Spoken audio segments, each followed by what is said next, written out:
Star Tamil Nadu ஜோதிட அறக்கட்டளையின் ST astro TV வாழ்வில் வளர்ச்சி. எஸ்டி அஸ்ட்ரோ டிவியை கண்டு மகிழுங்கள். அதனால இப்படி பொறுப்பா உட்காந்துட்டு பேசினோம்னா யூடியூப்ல பேசுற மாதிரி இருக்கும், ஒன்றும் பிரச்சனை இல்லை சார். இப்போ முதன்னு நான் திருச்செங்கோடு மீட்டிங்க்கு வந்திருக்கேன். இங்க வந்ததும் பார்த்தோம்னா எந்த சேர்லையும் ஆள் இல்லை, எல்லா சேரும் காலியா இருந்தது. அப்ப என்னங்க அப்படின்னு, இவ்வளவு நேரம் வெயிட் பண்ணிட்டு இப்பதான் எல்லாரும் சாப்பிட போயிருக்காங்க அப்படின்னாரு. கரெக்டு தானே? சரி, நம்ம வந்து சாப்பிடல டிஸ்டர்ப் பண்ணக்கூடாதுன்னு தான் வரையிலேயே சாப்பிட்டுட்டு வந்தோம். இருந்தாலும் வந்ததுக்கப்புறம் எல்லாரும் இந்த மதிய உணவு இடைவேளைக்கு போயிருந்ததுனால, ஏன்னா செவிக்கு உணவு இல்லாத போது சிறிது வயிற்றுக்கும் ஈயப்படும் அப்படின்றாங்க. அப்ப எப்பயுமே எந்த மீட்டிங்க்கு பாருங்க, நான் போற மீட்டிங்லாம் பெரும்பாலும் சாப்பாட்டுக்கு அப்புறம் மைக்கை கையில கொடுத்துருவாங்க. நல்லா தூக்கம் வருது, நீ பேசு அப்படின்ற கணக்கா இருக்கும். அது சரின்ட்டு அந்த மைக்கை வாங்கினோம்னா அதுக்கப்புறம் அங்க பேசுறது வந்து ரொம்ப சவாலா இருக்கும் இல்லையா? ஜோதிடத்துறையை பொறுத்த வரைக்கும் நீங்க அத்தனை பேர் இந்த துறையை தேர்ந்தெடுத்திருக்கிறதுங்கிறது போன பிறப்புல புண்ணியம் இருந்தாத்தான் நடக்கும், இல்லாட்டி நடக்காது. ஏன் அப்படி அப்படின்னாக்க, அதாவது ஒரு முறை ஒரு தடவை கற்ற கல்வி 7 பிறப்புக்கும் பின்னால வரும் அப்படிங்கிறாங்க. அப்ப நம்ம ஏற்கனவே நீங்க படிச்சிருப்பீங்க, அதனுடைய தொடர்ச்சி தான் இப்ப பின்னால வந்துகிட்டே இருக்குது. அதாவது விடாம வருது, விடாது கருப்பு அப்படிங்கிறாங்கல்ல, ஜென்ம சனின்னு சொல்றோம்ல சார், அது மாதிரி தான் சார். ஜென்மாந்திரத்துக்கும் வரும் சார், கூடவே வரும், நம்ம பின்னாலேயே வரும். இப்போ நம்ம நண்பர் ஒருத்தர் இங்க வந்தவர் சொன்னார், கொரோனால உங்க வீடியோவெல்லாம் பார்த்தேன், நான் ஜோசியர் ஆயிட்டேன் அப்படின்னாரு. பரவாயில்லையே, இது நல்லா இருக்குதே. அதாவது கொரோனால எத்தனையோ பேர்த்துக்கு தொழில் போச்சு, எத்தனையோ பேர்த்துக்கு தொழில் வந்தது, எத்தனையோ பேர் புது தொழில் ஆரம்பிச்சாங்க. அப்ப அந்த மாதிரி டைம்ல நான் என்ன பண்ணேன் தெரியுங்களா? நம்ம வீடியோ ஜோசியத்துல இருக்கிறது ஒரு பக்கம் இருக்கட்டும், தமிழ் சேனல்ல கந்தர் அலங்காரம் அப்படிங்கிற அந்த நூல் இருக்கு இல்லையா, அருணகிரிநாதர் அருளிய கந்தர் அலங்காரம். அந்த கந்தர் அலங்காரத்தை டெய்லியும் ஒரு பாடல், ஒரு விளக்கம், ஒரு லைவ் 108 நாள் அந்த 108 பாட்டு வந்ததுங்க. அது முடிகிறப்ப கொரோனா முடிஞ்சுச்சு, எல்லாத்தையும் ரிலீஸ் பண்ணி விட்டான். இப்படி ஒரு பரிகாரமான ஆரம்பிச்சிடாதீங்க, அவர் கிளம்பிட்டார். ரைட்டா? ஆமா. அதாவது விஷயம் என்னன்னா, அந்த லாக்டவுன் டைம் போனதே தெரியலிங்க. நம்ம ஒரு விஷயத்துல லயிச்சிட்டோம்னா நமக்கு அந்த இதே வந்து தெரியாது, அந்த எண்ணம்லாம் அப்படியே மாறிடும். இதை எப்படி எடுத்துக்கலாம்னா, பிரசன்ன ஜோதிடம். ஒரு ஜோசியர், நம்ம ஒரு கிளைண்ட் நம்மகிட்ட வர்றாரு, வந்ததும் அவர் எதை பத்தி கேட்க போறார் அப்படிங்கிறத நம்ம சந்திரா நாடியில் தெரிந்து கொள்ளலாம், ஜாமக்கோளில் தெரிந்து கொள்ளலாம், ஓரா சாஸ்திரத்தில் தெரிந்து கொள்ளலாம், இன்னைக்கு என்ன கிழமை ஓடுதுன்னு தெரிஞ்சுக்கலாம், அவங்க என்ன ட்ரெஸ் கலர் போட்டு வர்றாங்கன்னு தெரிஞ்சுக்கலாம். இது மாதிரி பல விஷயங்கள் இருக்கு. அதுல ஏதாவது ஒண்ண யாராவது ஒருத்தர், நம்ம எல்லாருமே ஒரு டைம் கிராஸ் பண்ணியிருப்போம், இதை எப்படி தெரிஞ்சுக்கிறதுன்னு. அந்த புஸ்தகத்தை படிக்கிறப்பவோ, அந்த வீடியோவை பார்க்குறப்பவோ, அது சம்பந்தப்பட்ட பேச்சு கேட்குறப்பவோ உங்களை சுத்தில என்ன நடந்திருந்தாலும் உங்களுக்கு தெரியாது. என்ன காரணம்னா, அதான் மெய் மருந்து ஊன்றி ஆழ்ந்து படிக்கிறது அப்படிங்கிறது, ஜோசியம் படிக்கிறதுங்க. மற்றது படிக்கிறதுக்கும் ஜோசியம் படிக்கிறதுக்கும் வித்தியாசம் இருக்குங்க.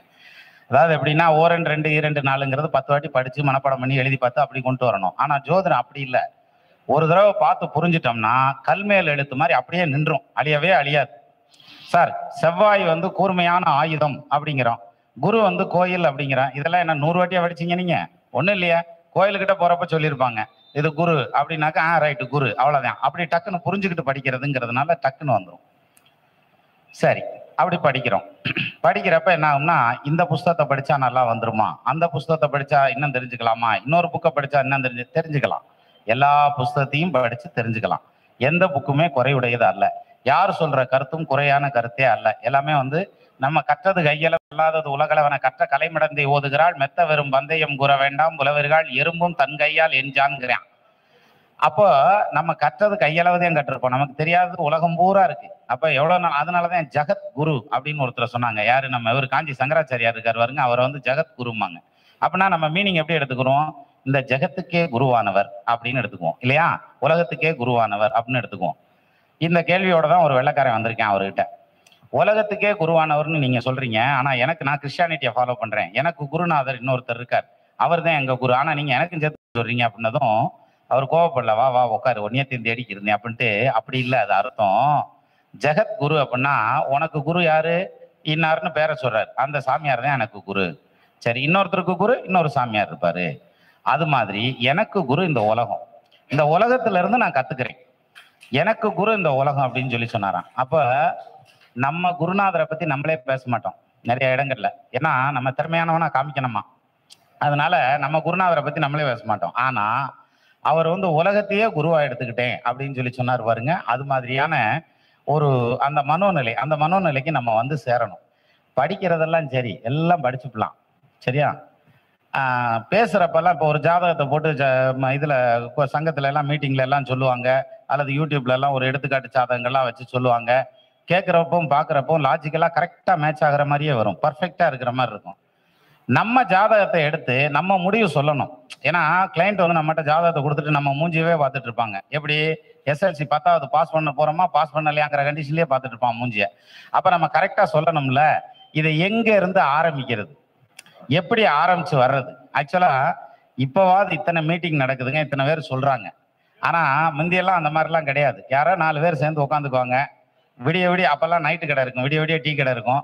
உட்காந்துக்கிட்டு மாத்தி மாத்தி டீ சொல்லிக்கிட்டு அவங்களே இது ஜோதிடத்தை பத்தி பேசிக்கிட்டே இருப்பாங்க. பேசிக்கிட்டு இருக்க சண்டை வந்துடும் ஜோசியருக்குள்ள. என்னதான் நெருக்கமா இருந்தாலும் சண்டை வந்துடும். என்ன காரணம், நான் பேசுறதே கரெக்ட், நீ பேசுறதே கரெக்ட்னு அப்படிலாம் வந்து ஆர்கியூ பண்ணி படிச்ச காலம். இது மாதிரி வாய்ப்புகள் இல்லை. ஆனா இப்ப அப்படி இல்லை. எப்படி ஜாதகம் சொல்றதுங்கிறத துண்டு துண்டா சொல்லி தர்றதுக்கெல்லாம் ஆள் இருக்குது. முடக்கு ராசியை பார்த்து சொல்லணுமா, திதி சூன்யத்தை பார்த்து சொல்லணுமா, புஷ்கர நவாம்சத்தை பார்த்து சொல்லணுமா, சந்திரா லக்னத்தை பார்த்து சொல்லணுமா. சந்திரா லக்னங்க தான் எனக்கு ஒரு காமெடி ஞாபகத்துக்கு வருது. யோகா பதார்த்தமும் வைப்பான். நம்ம இதுல கொஞ்சம் சாப்பிட்டுக்கிட்டே வரும். ஒண்ணு மட்டும் ரொம்ப பிடிக்கும், அதை 2 வாட்டி சாப்பிட்டு இன்னும் கொஞ்சம் கொண்டு வான்னு சொல்லுவோம் பாருங்க. அது மாதிரி அந்த இடத்துல நீங்க ஃபிக்ஸ் ஆயிருவீங்க. அதனால இந்த முறைதான் சிறந்த முறை. எது? அஷ்டவர்க்கம் பார்த்து சொல்றதுதான் சிறந்தது, தசாபுத்தி பார்த்து சொல்றதுதான் சிறந்தது, சந்திராநாடி பார்த்து சொல்றதுதான் சிறந்தது, அல்லது கோச்சாரம் பார்த்து சொல்றதுதான் சிறந்தது. எல்லாமும் சிறந்தது. ஆனா நமக்கு எது ஒத்து வரும் அப்படிங்கிறத நம்ம அதுலதான் ஐடென்டிஃபை பண்ணணும். அப்ப கடவையும் கற்று மற அப்படிங்கிறான். நம்ம கற்று மறக்க வேண்டாம், கத்துக்கிட்டே வந்தோம்னா ஒரு இடத்துல நம்மளை ஃபிக்ஸ் பண்ணி விட்டுரும். சார் ஆரம்பத்துல ஜோதிடம் படிக்கிறப்ப வெளியே தெரியாம படிப்பாங்க. ஏன்னா வெளியே தெரிஞ்சிருச்சுன்னு வைங்களேன், ரொம்ப சங்கடம். ஏன்னா ஜோசியமா படிக்கிற அப்படின்னு ஒரு கேள்வி கேட்பாங்கல்ல, அப்படி ஒரு பாயிண்ட் இருக்கே. அது இப்பயாவது பரவாயில்ல சார். முந்தியெல்லாம் வந்து ஜோசியம் படிக்கிறேன் அப்படின்னா வேற வேலை ஒன்றும் இல்லையா, நீ ஜோசியத்துக்கு போயிட்டியா அப்படின்னுவாங்க. அந்த பாயிண்ட்ல தான் கேட்பாங்க. ஆனா இப்போ கூட பரவாயில்ல, அவர் பாவம் ரிட்டையர்ட் ஆயிட்டாரு, அதுக்கப்புறம் சும்மா தானே இருக்காரு, அதனால ஜோசியம் படிச்சுக்கிட்டு இருக்காரு அப்படின்னுவாங்க. சும்மா இருக்கிறதுக்கு ஜோசியம் படிக்கலாம்ல அப்படிங்கிற மாதிரியான அமைப்பு. அப்படி பார்த்தா கிட்டத்தட்ட 19 வயசுல ஜோசியத்தை ஆரம்பிச்சிட்டீங்க படிக்கிறதுக்கு. எத்தனை வருஷம் படிச்சேன் தெரியுமா? 20 வயசுல சொல்ல ஆரம்பிச்சிட்டேன். சரியா? அப்படின்னா என்ன அர்த்தம்? 1 வருஷம் முழுசா படிச்சிருக்கேன். என்ன காரணம்? நம்ம சொன்னாதான் வந்து இது பண்ண முடியும், ஜோசியரா டெவலப் பண்ண முடியும். இது நான் இப்படி சொல்றேன், இது ஈஸியா புரியும் பாருங்களேன். சைக்கிள் ஓட்டுவது எப்படி அப்படின்னு ஒரு 300 பக்கத்துக்கு ஒரு புத்தகம் இருக்குன்னு வச்சுங்களேன். வாங்கி 30 வாட்டி படிச்சோம்னா சைக்கிள் ஓட்டிடுவோமா? முட்டி தறிக்க விழுந்துருவோம். ஆனா 3 வாட்டி சைக்கிள் ஏறினோம்னா பழகிடுவோமா? நம்ம வாட்டுக்கு ஓடுவோம். கையை விட்டுட்டு ஓட்டுவான், கம்பி மேல கூட சைக்கிள் ஓட்டுவான் இல்ல. அப்ப அந்த பழக்கம் தான் வரணும். சித்திரமும் கைப்பழக்கம்ங்கிறது அப்படித்தான். அப்போ நம்ம பழகிறதுங்கிறது எதுல பழகணும்? ஜாதகத்தை வாங்கித்தான் பழகணும். டாக்டர் எப்படி பழகுறாங்க சார்? 1000 பேரை கொண்டா அரை வைத்தியன்றான். அப்ப நீ எத்தனை பேரை கொண்டுன்னு கேட்டக்கூடாது. அப்படி இல்லை, இது அந்த டைப்ல இல்லை. அதாவது ஜாதகம் பார்க்க பார்க்க நமக்கு அனுபவம் வந்துகிட்டே இருக்கும். நீங்க ஜாதகத்தை விரிச்சு வச்சு கிளைண்ட்டை ஏத்தாப்புல உட்கார வச்சுட்டீங்கன்னா அவங்க வந்து உங்களை ஜோசியரா மோல்டு பண்ணிடுவாங்க. அவங்க உங்களை மாத்திடுவாங்க, நீங்க அவங்கள மாற்ற வேண்டியதில்லை. அது இன்னைக்கு இருக்க கண்டிஷனா ரொம்ப பிரமாதம். ஒருத்தர் ஜாதகத்தை கொண்டு வந்து கொடுத்ததும் நீங்க இப்படி விரிப்பீங்க, தசாபுத்தி போடலாம், இல்லை கம்ப்யூட்டர்ல வந்து அல்லது செல்லுல வந்து அதுக்கு டேட்டா பர்த் என்டர் பண்ணலாம் அப்படின்னு பார்த்து இப்படின்னு என்டர் பண்ணீங்கன்னு வச்சுங்களேன். ஆமா, அங்க புனர்வூச நட்சத்திரம், கடகராசி, அது என்ன விருச்சிக லக்னம், அது ஏதாவது ஒன்று சொல்லுவாங்க. சரி, இப்ப என்ன தசாபுத்தி நடக்குது அப்படின்னோம்னா இப்ப இந்த மாதிரி சனி தசை நடக்குது, புதன் தசை நடக்குது அப்படின்னு ஏதாவது சொல்லுவாங்க. மிச்சத்துக்கு இந்த டீட்டெயில் எல்லாம் ஒன்னொன்னா அவங்கள்ட்ட இருந்தே வந்துடும். நம்ம சில சமயத்துல பாத்தீங்கன்னா இந்த பரிவர்த்தனை யோகம் இருக்கிறத கவனிக்காமலே விட்டுருவோம். அவங்களே நமக்கு ஞாபகப்படுத்துவாங்க, இந்த பரிவர்த்தனை இருக்குல்ல அது வந்து அப்படின்னு ஆரம்பிப்பாங்க. நம்ம அதுல இருந்து பிடிச்சி போய்க்கிறணும். இது மாதிரி எல்லாரும் அவங்களே மோல்டு பண்ணிக்கிட்டே வந்துருவாங்க. இன்னொரு விஷயம் என்ன அப்படின்னா, ஜோசியர்கள் எல்லாரும் வந்து அதன கஷ்டத்துல தான் இருப்பாங்க, அந்த கஷ்டத்தையும் பார்ப்பாங்க. அதுக்கு முன்னாடி இந்த வார்த்தையை சொல்லிடுறேன், நேற்று கூட சொன்னேன். அதாவது ஜோதிடம் பார்க்கறது தர்த்தனம் முடிச்ச தொழில். ஜோசியம் பார்க்குறவன்லாம் பொருளாதாரத்துல கஷ்டப்படுவான், குடும்பத்துல சிரமப்படுவான், அல்லது குடும்ப வாழ்க்கை சரி இருக்காது, இப்படி ஏதாவது ஒரு எண்ணத்துல இருப்பாங்க. இதை வந்து நிறைய பேர் நம்ம சொல்லுவாங்க. இப்ப சொல்றதை கொஞ்சம் குறைச்சிக்கிட்டாங்க. முந்தியெல்லாம் நிறைய நமக்கு அட்வைஸ் பண்ணுவாங்க. ஆனால் என்னை பொறுத்த வரைக்கும் சார், நீங்கள் எந்த தொழில் செஞ்சாலும் நேர்மையாகவும் தர்மப்படியும் உங்கள் மனசாட்சிக்கு பயந்து செஞ்சோம்னா எந்த பிரச்சனையும் இல்லை. ஆமாம், வெற்றி மேல் வெற்றி. ஜோசியத்தை வந்து நீங்கள் என்னவா வேணாலும் பண்ணலாம், அது பிரச்சனையே இல்லை. ஆனால் அதை வச்சு ஏமாத்தணுங்கிற மாதிரியான பாயிண்ட்டுக்கு போல தான் நமக்கு சிக்கலே வரும். சரியா? அடுத்தவங்களை பிரமிக்க வைக்கிறேன், ஏமாத்த வைக்கிறேங்கிற மாதிரியான பாயிண்ட்ல போக வேண்டியதில்லை. நம்ம வேலையை பார்த்தா போதும். பிரமிப்பெல்லாம் ஆண்டவன் பார்த்து கொடுத்துக்கிடுவேன் நமக்கு. சரி, அப்போ இப்படி நம்ம ஜோசியம்லாம் படிச்சு ஒரு மாதிரி ஆகி டெவலப் ஆகி வந்தாச்சு. வந்து ஜாதகம் பார்க்க ஆரம்பிக்கிறோம் அப்படின்னா அந்த சொல்லல இருக்கக்கூடிய கூச்சம் இருக்கு பாருங்க, அது வந்து ஒரு பெரிய கூச்சம். அந்த கூச்சத்தை தாண்டி வர்றது அப்படிங்கிறது கொஞ்சம் கஷ்டம். அதனாலதான் சொல்லுவாங்க சிலர், அவரு எல்லாத்துக்கும் பார்க்க மாட்டாரு, சும்மா நெருக்கமானவங்களுக்கு வேண்டியவங்களுக்கு மட்டும்தான் பார்ப்பாரு. அப்படின்னா என்ன அர்த்தம்னா, இவர் வந்து கேள்வி கேட்டா கரெக்டா பதில் சொல்லிடுவாரு. ஆனா நம்ம கேள்வி கேட்காம பதில் சொல்லணுமே, அது சொல்ல வரல என்ன அர்த்தம் அப்படின்னு அர்த்தம். அடுத்த டெவலப் ஆகி அவர் அந்த மாதிரி ஜோசியரா வருவார். அவ்வளவுதான், வேற ஒன்றும் விஷயம் இல்லை. ஸோ அந்த வகையில ஜோதிடத்தை பொறுத்த வரைக்கும் அப்படின்னு எடுத்துட்டா இத்தனை படிநிலைகளை தாண்டி வர்றோம். இன்னொன்னு, ஜோசியர் வந்து சார் வாழ்நாள் பூரா படிச்சுக்கிட்டே இருப்பான் சார், வாழ்நாள் பூரா கத்துக்கிட்டே இருப்பான். அதான் ஜோசியத்தினுடைய தனித்திறன். என்ன காரணம் சார்? இப்ப வந்திருக்க எல்லாரும் குறைஞ்சது வருஷ கணக்கா அனுபவப்பட்டவங்களா இருப்பீங்க ஜோசியத்துல. மறுபடியும் எதுக்கு வந்திருக்கிறீங்க? சரி, நமக்கு இன்னும் வந்து கருத்துக்கள் இருக்கும், நம்ம தெரிஞ்சுக்காத விஷயங்கள் ஜோதிடத்துல இருக்கும் அப்படிங்கிற எண்ணத்தோட தானே வர்றீங்க. அந்த தாகத்தை ஃபுல்ஃபில் பண்றதுங்கிறது அந்த மீட்டிங் பண்ணணும். அப்பதான் வந்து அது கரெக்டா இருக்கும். ஸோ அந்த வகையில அப்பேற்பட்ட இத்தனை ஜோதிடர்களை கூட்டக்கூடிய ஒரு சிறப்பு கூட்டத்தை ஏற்பாடு பண்றதுக்கு அவரும் நிறைய கஷ்டப்பட்டிருப்பார், பொருள் செலவுகள் பண்ணியிருப்பார், உங்களுக்கு எல்லாம் தகவல் பரிமாறிப்பார். ஒரே ஒரு மீட்டிங் நடத்துறதுக்கு குறைஞ்சபட்சம் 200 போனாவது பண்ணணும், குறைஞ்சபட்சம். அப்போ அவ்வளவு ஸ்டெப் எடுத்து இந்த மீட்டிங்கை உருவாக்கி இவ்வளவு சீரும் சிறப்புமா நடத்துறது. ஏன்னா இவ்வளவு பெரிய ஹாலை பிடிச்சிருக்காங்க அப்படின்னா இதெல்லாம் சும்மா கிடைக்காது இல்லையா? நம்ம தான் வந்து சர்வீஸ் பண்றதுக்காக வந்தோம்னு சொல்லலாம். இந்த பில்டிங் ஓனர் அதுக்கெல்லாம் வரல, கட்டி வாடகை கூட்டு காசு வாங்குறதுக்கு தான் வந்திருக்காரு. அப்ப இந்த செலவுகளை எல்லாம் சரி கட்டணும்ல. இவ்வளவுத்தையும் பார்த்து வரவு செலவை பார்த்து இந்த மீட்டிங்கை செழுமையா நடத்திட்டு இருக்க திரு ராஜா அவர்களுக்கு முதல் நன்றி. அவர் ஒரு ஆளா தானா தனியா எல்லாம் எதுவும் பண்ண முடியாதுங்க. அதுக்கு முதல் சப்போர்ட் என்ன இருக்கணும்? வீட்டுக்காரம்மா சப்போர்ட் இருக்கணும். இவர் என்னடானா மகனையும் சேர்த்து இங்க இழுத்துட்டு வந்திருக்கிறார். இது அந்த அம்மா வந்து சரின்னு சொன்னதுனாலதான், அதை ஒத்து போறதுங்கிறதுனாலதான் நடக்குது. இல்லைன்னா என்ன சொல்லுவாங்க, நீ கெட்டது வத்தாதுன்னு இன்னும் அவனை வேற இழுத்துக்கிட்டு போறியா, அவன் காலேஜ் போயிட்டு இருக்க அவனுக்கு பிடிக்கலையா அப்படின்னு அவங்க திருப்பி கேட்டாங்கன்னு வச்சுங்க, என்ன செய்யறது? ஆனா அந்த ஸ்டாண்டை தாண்டி இந்த இடத்துக்கு வந்திருக்காங்கன்னா அவங்க குடும்பமே ஜோதிடத்திற்கு உழைக்கிறது என்ற அர்த்தம். அதற்காகவும் நன்றி. இன்னொன்னு, பரவாயில்லையே அப்படின்னாக்க இவர் ஒரு கை தட்டி ஓசை வராது இல்லையா, இருகை தட்டணும். அப்ப அவருக்கு பின்னால பக்கபலமா இன்னும் நிறைய பேர் இருப்பாங்க. நான் எல்லாத்தையும் பேர் சொல்லணும், சொல்ல முடியாது இல்லை, எனக்கு தெரியாது இல்லை. நான் தானே ஃபர்ஸ்ட் இன்னைக்கு தானே வந்திருக்கேன் நம்ம மீட்டிங்க்கு.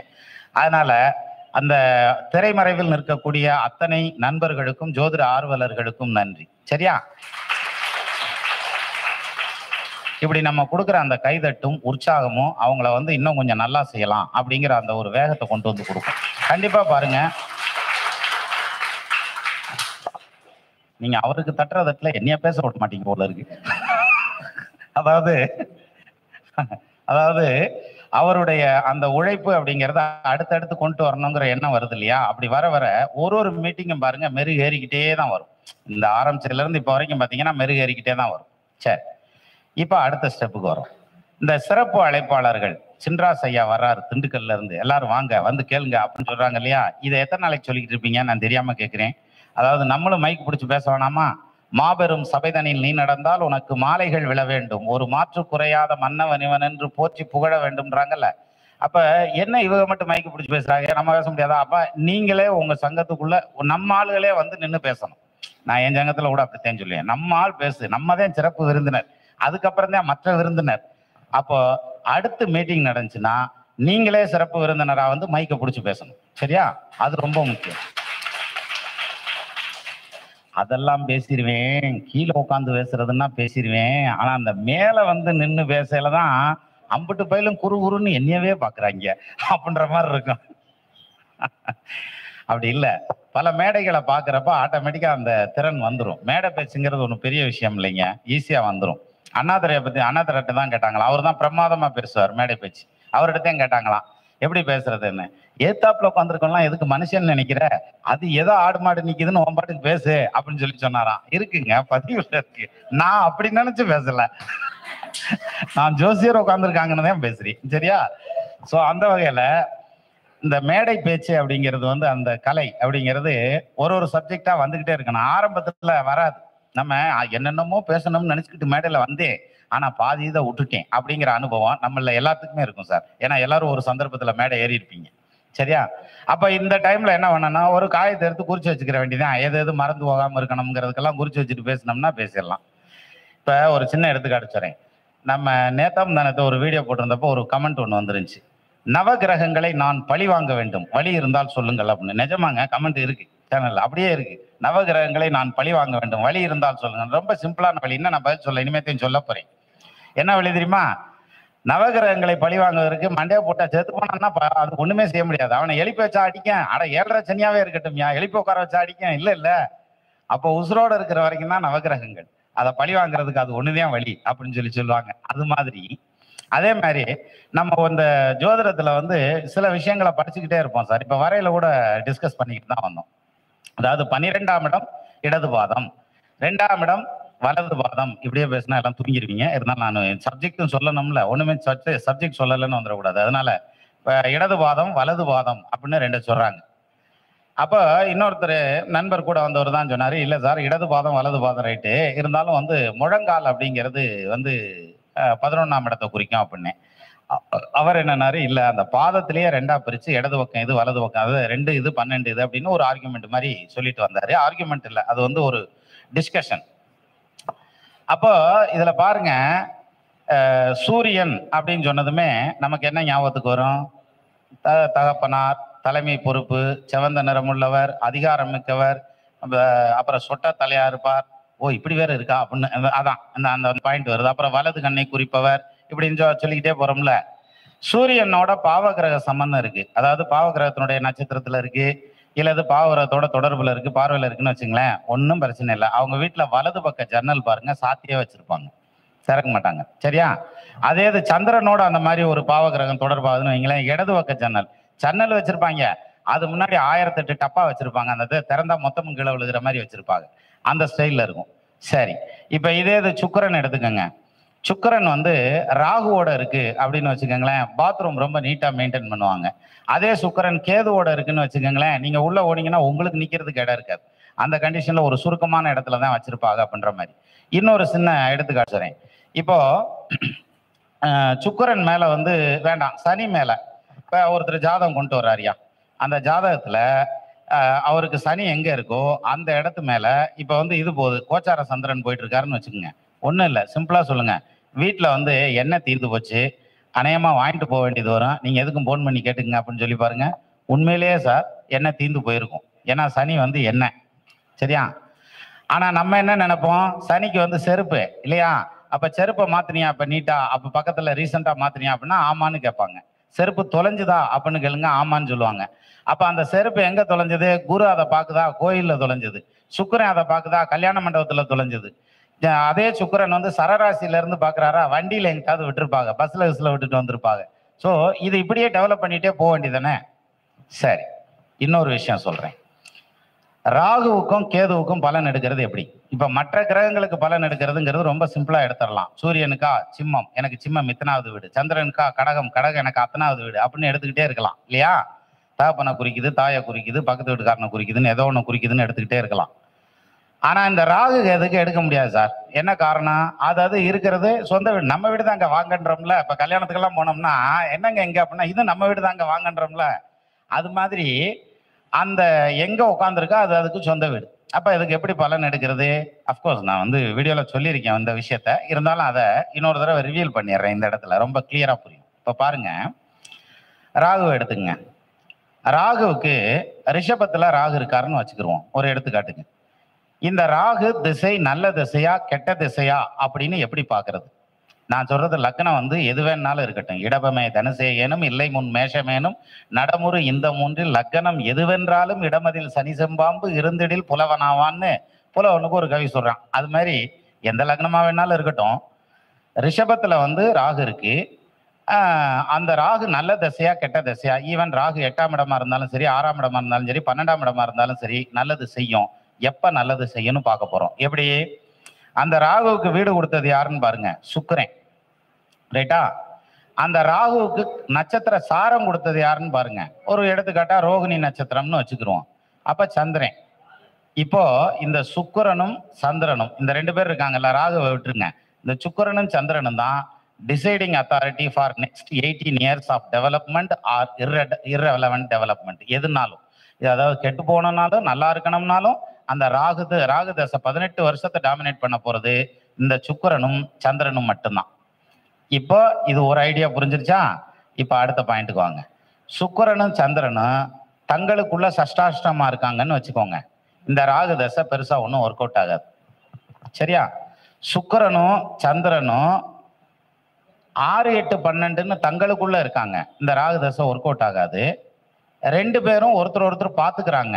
ராகு தசை ஒர்க் அவுட் ஆகும், நல்லாவே ஒர்க் அவுட் ஆகும். ஆனா லக்னத்துக்கு அது 6ஆம் இடம், 8ஆம் இடம், 12ஆம் இடமா இருக்குன்னு வச்சுக்கோங்க. இடம் விட்டு இடம் மாறி உட்காந்துருப்பான். அதுக்கப்புறம் அவன் ஜெயிச்சிருப்பான் ராகு தசையில. சரியா? அதே இது அந்த சுக்கிரனும் சந்திரனும் 2 ஒன்று சேர்ந்து உட்காந்துருக்காங்க. அதுல ஏதாவது ஒன்று ஆட்சியா இருக்கு. அது அந்த ராகுவுக்கும் மறையலை, ரிஷபத்துல இருக்க ராகுவுக்கும் மறையலை, லக்னத்துக்கும் மறையலைன்னு வைங்க. அந்த ராகு திசை மிகப்பெரிய யோக திசை. அது 8ஆம் இடமா இருந்தாலும், 12ஆம் இடமா இருந்தாலும், 6ஆம் இடமா இருந்தாலும். 5ல ராகு இருந்து குழந்தை கிடைக்கிறதுங்கிறது அப்படிதான். 5ல கேது இருக்கும், சிலருக்கு குழந்தை கிடைக்கும். 10ல ராகு இருக்கும். ராக போல கொடுப்பான் இல்லை, அதனால கொடுத்துட்டார், அதனால எனக்கு தொழில் வந்துருச்சு அப்படிம்பாங்க. ஆனா 10ல கேது இருந்தா, அந்த கேது இருந்தும் ஜெயிச்சவன் வந்து எப்படிடா ஜெயிச்சான்னா இந்த பாயிண்ட்ல தான் ஜெயிச்சிருப்பான். இப்போ இதுக்கு அடுத்தது, இந்த ராகுவுக்கு வீடு கொடுத்த கிரகம், இதனுடைய அடுத்த வருஷன். ராகுவுக்கு வீடு கொடுத்த கிரகம், கேதுவுக்கு வீடு கொடுத்த கிரகம், 2 ஒன்று சேர்ந்துருக்காங்க அப்படி வச்சுக்கோங்க. இந்த ஒன்று சேர்ந்திருந்தா அது யோகம்னு சொல்லிட்டேன் இல்லையா? ஆனா இந்த ஒன்று சேர்ந்து இருக்கிற இடத்துல மிகப்பெரிய அவயோகத்தையும் செய்வதற்கு வாய்ப்பு உண்டு. ஏன்னா ஜோதிடத்துல எந்த இடத்தையும் நிலையா வச்சுக்க முடியாது நம்ம.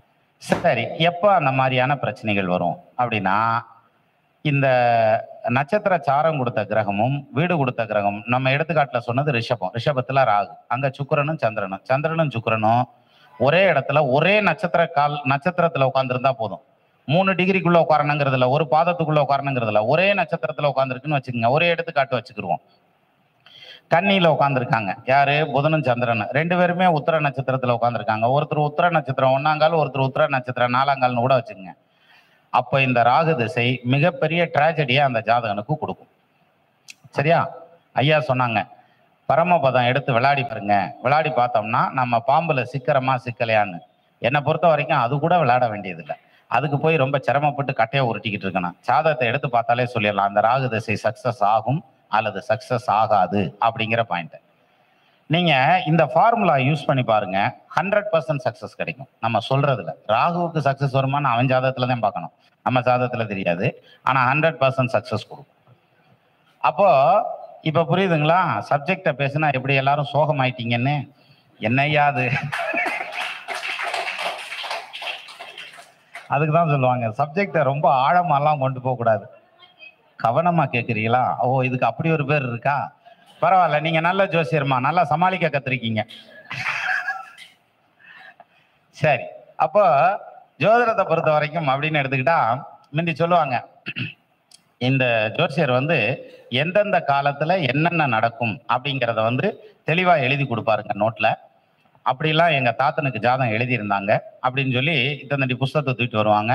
இப்ப அது வர்றதில்ல. முந்தி நான் படிக்க ஆரம்பிக்கிற காலத்துல இவ்வளவு பெரிய ஓலைச்சுவடி எல்லாம் கொண்டு வருவாங்க. அதுல வேற ஒண்ணும் இருக்காது. தசாபுத்தி எழுதி எந்தெந்த வருஷத்துல மாறுதுன்னு கணக்கு போட்டு எழுதி கீழே ஒவ்வொரு தசாபுத்திக்கும் ரெடிமேடா பாட்டு இருக்கு சார், அந்த பாட்டை அப்படியே எடுத்து வச்சு அதுக்கான விளக்கம் எழுதிடுவாங்க. எழுதினாலே கிளீனா ஓரளவுக்கு ஒத்து வந்துடும். இப்ப நம்ம கிட்ட வர்றவங்க கையில நீங்க சாதம் எழுதுவீங்களா, வாக்கிய பஞ்சாங்கத்துல எழுதுவீங்களா அப்படின்னு கேட்பாங்க. எழுதுவாங்க. சரி, ரைட்டு. இந்த வருடம் என்ன நடக்கும் அப்படிங்கிறத தசாபுத்தி படி வந்து பலன்லாம் எழுதி தருவீங்களா? எழுதி கொடுக்கலாம். ஆனா இதுக்கு எத்தனை நாள் ஆகும் யோசிச்சு பாருங்க. ஒரு நாள் கூலி வந்து இன்னைக்கு வந்து சாதாரணமா ஒரு வேலைக்கு கூலி வேலைக்கு போறாங்கன்னா ஒரு நாள் கூலி 700 ரூபால இருந்து ஒரு 1000 ரூபா வரைக்கும் இருக்கும் இல்லையா? இவ்வளவு பெரிய கூலியில இருக்கிறது நம்ம அந்த நோட்டை எழுதுறதுக்கு எவ்வளவு நாள் ஆகும்? 1 மாசம் ஆகுதுன்னு வச்சுங்களேன். 1 மாசம் × 1000 30,000 கூட அப்படின்னாக்க நீங்க ஒன்னும் ஜோசியம் எழுத வேண்டியதுல ஒன்றும் இல்லை. ஏழை என்னடா நினைச்சுக்கிருக்கீங்க, தட்னா கம்ப்யூட்டர்ல அஷ்டவர்க்கம் வரைக்கும் அத்துக்கிட்டு வருது, நீ என்ன புதுசா சொல்ற அப்படின்ற மாதிரி ஆயிரும் இல்லையா? அப்போ பெரும்பாலானவங்களுக்கு இப்ப ஜாதகத்துல லக்னம் கணிக்கிறதே கஷ்டம். என்னன்னா லக்னம் கணிக்கிறதுங்கிறது ஒரு கலை.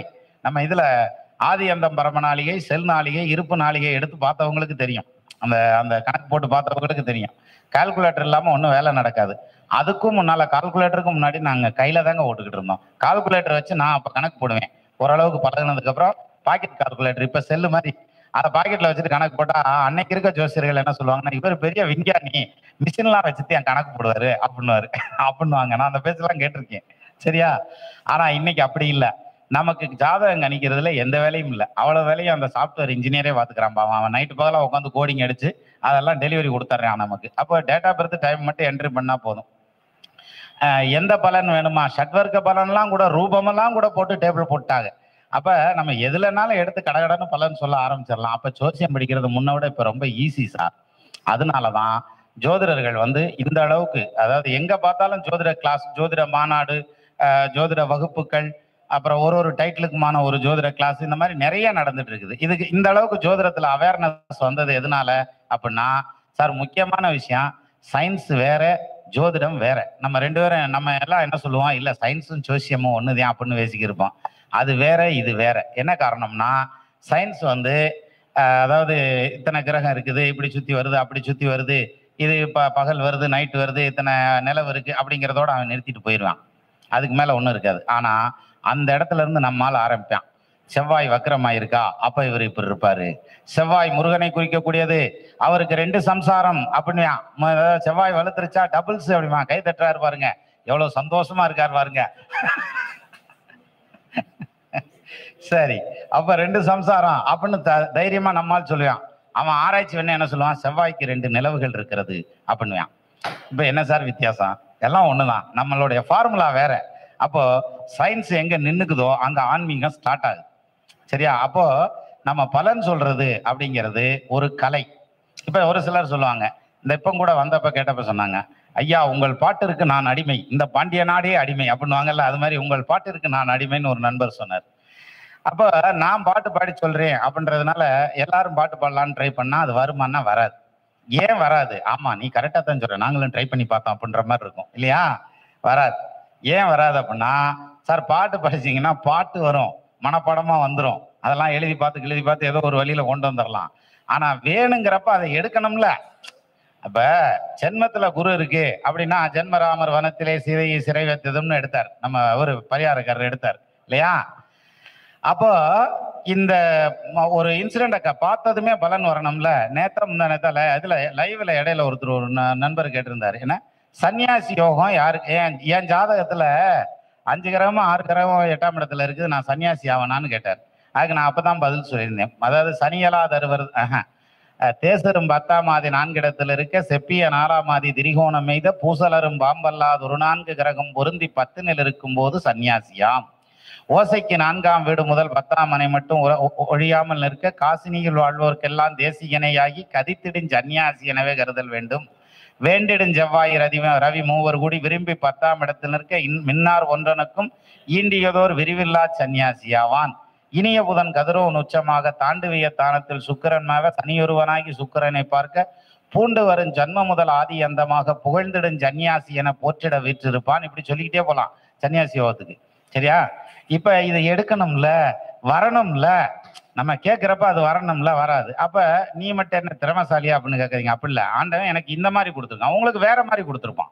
சரியா? அப்போ ஒருத்தருக்கு பாட்டு வரும் அப்படின்னா எனக்கு மட்டும் வரும்னு நான் சொல்லலை, எல்லாத்துக்குமே வரும், ட்ரை பண்ணுங்க. இன்னொருத்தருக்கு தசாபுத்தியை வச்சு எடுத்து சொல்லுவாங்க. இன்னொருத்தர் என்ன சொல்லுவாங்க, வரக்கூடிய சிம்டம்ஸை வச்சே டக்குன்னு சொல்லிடுவாங்க. சார் ஒன்றும் இல்லை சார், சட்டுன்னு முடிவு பண்றதுங்கிறது எடுத்ததுமே இப்போ ஒன்றும் இல்லை, இப்போ என்ன ஓரம் நடக்குதுன்னு பாருங்க. கொண்டு ஜாதகத்தை கொடுக்குறாருல, அந்த ஜாதகத்துக்கு அந்த ஓரம் நடத்தக்கூடிய கிரகம் எத்தனாவது கட்டத்தில் இருக்குன்னு பாருங்க. 5ஆம் இடத்துல இருக்கு அப்படின்னாக்க, இல்லை 10ஆம் இடத்துல இருக்கு அல்லது 2ஆம் இடத்துல இருக்குன்னா அது சம்மந்தப்பட்ட கேள்விதான் சார். அதை விட்டு வெளியிலேயே போக மாட்டான் சார். சிம்பிள். ரைட்டா? நீங்க சந்திரா நாடி போய் இன்னைக்கு நட்சத்திரம் என்னன்னு தேட வேண்டியதில்லை, அது கூட பஞ்சாங்கத்தை பார்க்கணும். இதுக்கு பஞ்சாங்கம் தேவையில்லை. இப்படி மணியை பார்க்குறோம் இல்லையா, 4 to 5 அப்படின்னா 2, 3, 4, 5. இன்னைக்கு என்ன கிழமை? சூரியன், சுக்கிரன், புதன், சந்திரன். நான் கரெக்டாக தான் சொல்றேன், வேமாலாம் சொல்லலை. அப்ப சந்திர ஓரம் இப்போ போயிட்டு இருக்கு அப்படின்னாக்கா அப்ப சந்திரன் இன்னைக்கு உங்க லக்னத்துக்கு இன்னைக்குங்கிறேன், சந்திரன் உங்க லக்னம் என்னன்னு பாருங்க. ஒரு தனுசு லக்னம்னு வச்சுங்க. சந்திரன் எங்க இருக்கு? 10ஆம் இடத்துல இருக்கு. அப்ப தொழிலை பத்தி பேசுவோம். 2ஆம் இடத்துல இருக்கு, கல்வியை பத்தி பேசுவோம். 4ஆம் இடத்துல இருக்கு, வித்தையை பத்தி பேசுவோம். 5ஆம் இடத்துல இருக்குது, நம்மளுடைய பூர்வ புண்ணியத்தை பத்தி பேசுவோம். பூர்வ புண்ணியம் இருந்தா தானே ஜோசியம் வரேன் பாருங்க. நான் எல்லா கட்டத்தையும் சொல்லி ரிலேட் பண்ணிட்டே வரேன் பாருங்க. சரியா? அப்ப எங்கனா ஒரு பக்கம் உங்களுக்கு இருக்கும்ல, அது மேட்ச் ஆகிங்க. அப்போ இந்த அந்த ஓரை வந்து கரெக்டா பதில் சொல்லும் எங்க இருக்கு, அதாவது என்ன கேள்வி கேட்க போறாங்க அப்படிங்கிற பதில கரெக்டா சொல்லும். சிலர் சொல்லுவாங்க சார், அதாவது கூட்டிட்டு வரும்போதே ஒரு ஆளை சேர்த்து கூட்டிட்டு வருவாங்க. சரியா? இந்த கூட்டு வர 2 பேர் வர்றாங்கன்னு வச்சுங்களேன், கூட வர்றவர் வந்து ப்ளூ கலர் சட்டை போட்டிருக்கார் அப்படின்னு வச்சுக்கோங்களேன். அதாவது சனியுடைய பாசிட்டிவ் கலர் ப்ளூ, ரைட்டா? Negative colour black. கருப்பு வந்து இப்போ நெகட்டிவ் கலர், இது வந்து ப்ளூ கலர் பாசிட்டிவ் கலர். இப்போ அந்த ப்ளூ கலர் சட்டை போட்டு வந்திருக்காரு, அவரே வர்றாரு அல்லது கூட வர்றவர் அப்படி ப்ளூ கலர் சட்டையில் வர்றாரா, அவர் கேள்வியே கேட்க வேண்டியதில்லை. ஒன்றும் பிரச்சனை இல்லை, ஒரு 10 நிமிஷம் உட்காரு, எனக்கு ஒரு வேலை இருக்கு, முடிச்சுட்டு வரேன், நீ கேட்டு வந்த காரியம் சக்சஸ், தைரியமா இரு அப்படின்ட்டு எந்திரிச்சு போயிருங்க. அப்படி சந்தோஷமா உட்காந்துருப்பாரு அவர். சே, கேட்டது சக்சஸ் அப்படின்றான் பாரியா அப்படின்னு. திருப்பி வந்து உட்காந்து கேட்டு பாருங்க, ஆமா தொழிலை பத்தி தான் கேட்க வந்தேன் அப்படிம்பாரு. அது ஏன் நீ உட்காரு, நான் எந்திரிச்சு போயிட்டு வரேன் அப்படின்ட்டு போக சொல்றீங்க? சனி இல்லையா, கொஞ்சம் வெயிட் பண்ணி சொல்ல வைங்க, சரியா இருக்கும். ரைட்டா? அதே மாதிரி அது இதுல சொல்றாங்க இல்லையா, நம்மளுக்கு இது வந்து சிலர் வருவாங்க சார். வந்தா எப்படி வருவாங்க? இன்னொரு டெக்னிக் பாருங்க. எப்படி வருவாங்கன்னா, வந்து கொஸ்டின் கேட்பாங்க. இது வந்து இதுலயே இருக்கு. ஒரு நண்பர் சொல்றாரு, அதாவது சிம்பிளான வழி. ஒருத்தர் ஒரு ஜோசியர், ஒரு கிராமத்துல இருக்கிறவர், அவர்கிட்ட போய் நம்ம ஒரு கேள்வி கேட்டோம்னா, அதாவது என்ன, ஏதாவது ஒரு கேள்வி கேட்குற, வயசு என்ன அப்படின்னாக்க, நம்ம வயசு சொன்னதுமே, நீ கல்யாணத்துக்காக கேட்டு வந்திருக்க, வீடு கட்டுறதுக்காக கேட்டு வந்திருக்க, தொழில் பண்றதுக்காக கேட்டு வந்திருக்க, இடம் விட்டு இடம் மாறுறதுக்காக கேட்டு வந்திருக்க, இது சக்சஸ் ஆகும் ஆகாது அப்படின்னு ஜாதகம்லாம் வேண்டியதில்லை, பட்டுன்னு சொல்லிடுறது. எப்படி சார், கொஞ்சம் ஐடியா இருந்தா சொல்லுங்களேன் பார்ப்போம். ரொம்ப சிம்பிள். ஒருத்தர் வர்றார், இந்த மாதிரி பையனுக்காக கேட்கலான்னு வந்தேங்க. சரி, வயசு சொல்லு. 12 வயசு. சரி, அவனுக்கு படிப்புக்காக கேட்டு வந்திருக்க. இது என்ன பெரிய அதிசயம், நீ சொல்றது எனக்கே தெரியுமா, 12 வயசுல அவன் கலெக்டர் வேலைக்கு வைக்கிட்டு இருப்பேன் அவனை, அதுவும் சரித்தான், இருந்தாலும் இப்போ அடுத்து சொல்றேன். அடுத்து ஒருத்தர் வர்றார், என்ன ஐயா, இந்த மாதிரி என் பையனுக்காக கேட்கணும், வயசு என்ன ஆகுது, 24 வயசு ஆகுது. சரி, அவன் வேலைக்கு போயிருவான், நீ ஒன்றும் கவலைப்படாத, சீக்கிரமே வேலை கிடைச்சிடும். சரி, இன்னொருத்தர், உன் வயசு என்னையா, 36 வயசு, அநேகமா இப்போ நீ வீடு கட்ட வேண்டியது இருக்கும், ரெடி ஆகிக்க, நான் சந்தோஷம்ங்க அப்படின்னு போறாரு. எப்படிப்பா இது? அப்படியெல்லாம் ஞான திருஷ்டியில கண்டுபிடிக்கிறதால ஒன்றும் கிடையாது, ரொம்ப சிம்பிளான வழி இருக்குது. குரு வந்து ஒரு ரவுண்டு, குரு வளையம் ஒரு ரவுண்டு முடிக்கிறதுக்கு எத்தனை வருஷம் சார் ஆகும்? 12 வருஷம். முதல் 12ல் அவன் எங்க நிற்பான்? படிப்புல நிற்பான். 2வது 12ல் எங்க நிற்பான்? 24 வயசு வேலையில தான் நின்னாகணும். சரியா? இந்த குரு 2வது சுத்து வரையில வேலையில தான் நின்னாகணும் இல்லையா? 3வது சுத்து வரையில எங்க இருப்பாரு? கல்யாணத்துல இருப்பார், இல்லாட்டி வீட்டுல இருப்பார் இல்லையா? 3 12 36. ஏதாவது நடக்க மாட்டாதவனா இருந்தா கல்யாணத்துல இருப்பான், இல்லாட்டினா வீடு கட்டுறதுல இருப்பான் இல்லையா? ஸோ அந்த வகையில இந்த வருஷத்தை மட்டுமே வச்சு அவர் பலன்னு சொல்லி அதுலயே பெரிய ஆளுங்க. அவர் எதுவுமே கேட்க மாட்டார். நீ என்னையா ஜாதகத்தை பார்த்து சொல்ற, அவர் வாட்டுக்கு வந்தது, நீ என்னத்துக்கு வந்த அவன் சொல்றான்ல அப்படின்னா, இது ஒரு டெக்னிக். இந்த மாதிரியான விஷயங்கள் இப்போ இதெல்லாம் எந்த புஸ்தகத்துல சார் எழுதி வச்சிருக்காங்க? இல்ல இல்லையா? அனுபவத்துல தான் வரணும். அப்போ அதனாலதான் அனுபவம் அப்படிங்கிறது ரொம்ப முக்கியம். எப்ப ஜாதகத்தை வாங்கி படிக்க ஆரம்பிக்கிறீங்களோ, ஜாதகத்தை வாங்கி பார்க்க ஆரம்பிக்கிறீங்களோ, அப்ப நம்மள ஜோசியம் படிக்க வச்சுக்கிட்டே இருப்பாங்க. அவங்களே நம்மளை படிக்க வைப்பாங்க. நம்ம ஒன்றும் வந்து பெருசா படிக்கணுங்கிறது இல்லை. சரியா? என்கிட்ட வந்து கேட்பாங்க, முடக்கு ராசிகள், திதி சூன்ய ராசிகள் அப்படின்லாம் வந்து கேட்பாங்க. எனக்கு கரெக்டா சொல்லணும்னா, நான் அந்த பக்கமே போறதில்லை. எது, நம்ம இந்த ஏரியாவுக்கே போறதில்லை. முடக்கு ராசி, திதி சூன்ய வம்சம், வர்க்கோத்தமா, அது இதுன்னு எங்கேயும் போறதில்லை. நம்ம சிங்கிள் சக்கரம் தான், ராசி சக்கரம் மட்டும்தான். ஒரு சக்கரத்திலேயே சைக்கிள் ஓட்டுவோம்யா நாங்க அப்படின்ற மாதிரி. சரியா? இதுக்கு எதுக்கு 7 8 சக்கரத்துல வச்சுக்கிட்டு ஓட்டுறது? சூரியன் 7 குதிரைகள் பூட்டிய ரதத்தில் வருகிறார் அப்படின்றாங்க இல்லையா? நம்ம ஒரே சக்கரம் போதும், அதை வச்சே உருட்டினோம்னா கரெக்டா உருட்ட முடியும். எப்பெல்லாம் உங்களுக்கு ஆப்ஷன் வருதோ அப்பெல்லாம் குழப்பம் தான் சார் வரும். இப்ப நம்ம பொண்ணு கட்டுற வீட்டுல போய் பார்த்தோன்னா 2 பொண்ணு இருந்துச்சுன்னு வைங்களேன், சின்னது கூட நல்லா இருக்க மாதிரி இருக்கே, ஒருவேளை சின்னதை கேட்கலாமோ அப்படின்ற மாதிரி குழப்பம் வரும். அங்க இருக்கிறதே ஒண்ணுன்னு வச்சுங்க, மாமியாலையா கேட்க போறோம், பிள்ளையதான் கொடுன்னு கேட்க போறோம், சரிதானா?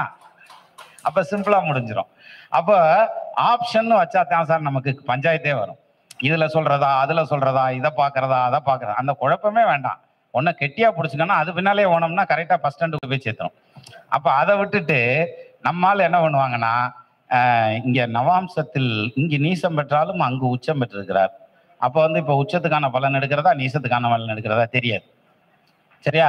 ஆனா ராசி சக்கரத்துல நீசம் ஆயிருக்கா, அந்த நீசம் பெற்ற கோளுக்கு நீச்ச பங்க ராஜயோகம் இருக்கா பாருங்க, இல்ல நட்சத்திர சாரம் கொடுத்தேன் ஆட்சி உச்சமா இருக்கானு பாருங்க, எதுவும் இல்லையா, ரைட், நீசம் தான்டா போ அப்படின்றலாம். இல்ல ஏதாவது ஒரு விதத்துல விடுதல் இருக்கா, நீசமாய் கோளும் வக்ர நிலையினில் நிற்குங்காரை ஆட்சிக்கு மேலாய் உச்சம் அடைந்திடும் பலனை கொள்ளும் சூட்சுமம் அறிந்து மற்ற சுவர் நிலை தெரிந்து தக்க மாட்சிமையோடு குருவை மதித்துமே பலனை கூறு.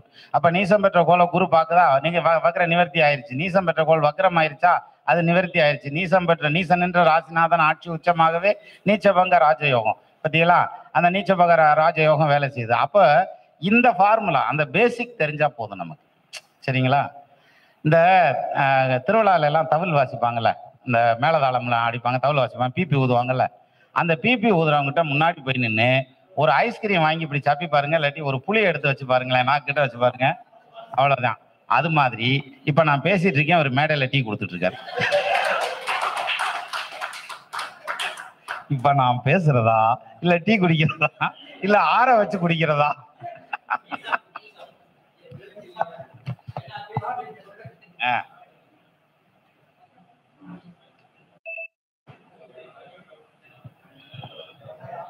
அப்போ இந்த நீங்க டீ கொடுக்காதவங்களுக்கு எல்லாத்துக்கும் சப்ளை பண்ணுங்க.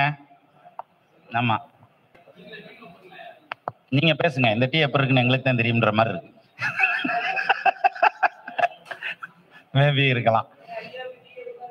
முதல்ல ஐயாவுக்கு ஒரு டீ பார்சல். சரி, அப்போ இந்த ஜோதிடத்தை பொறுத்த வரைக்கும் அப்படிங்கிறத தைரியமா சொல்றோம் சார். நம்ம வீட்ட முந்தி காலத்துல சொல்ல முடியாது. பாருங்க, எங்க டீ சாப்பிட சொல்லிடுவாங்களோன்னு அவர் கிளம்பிட்டார். சரிங்கய்யா.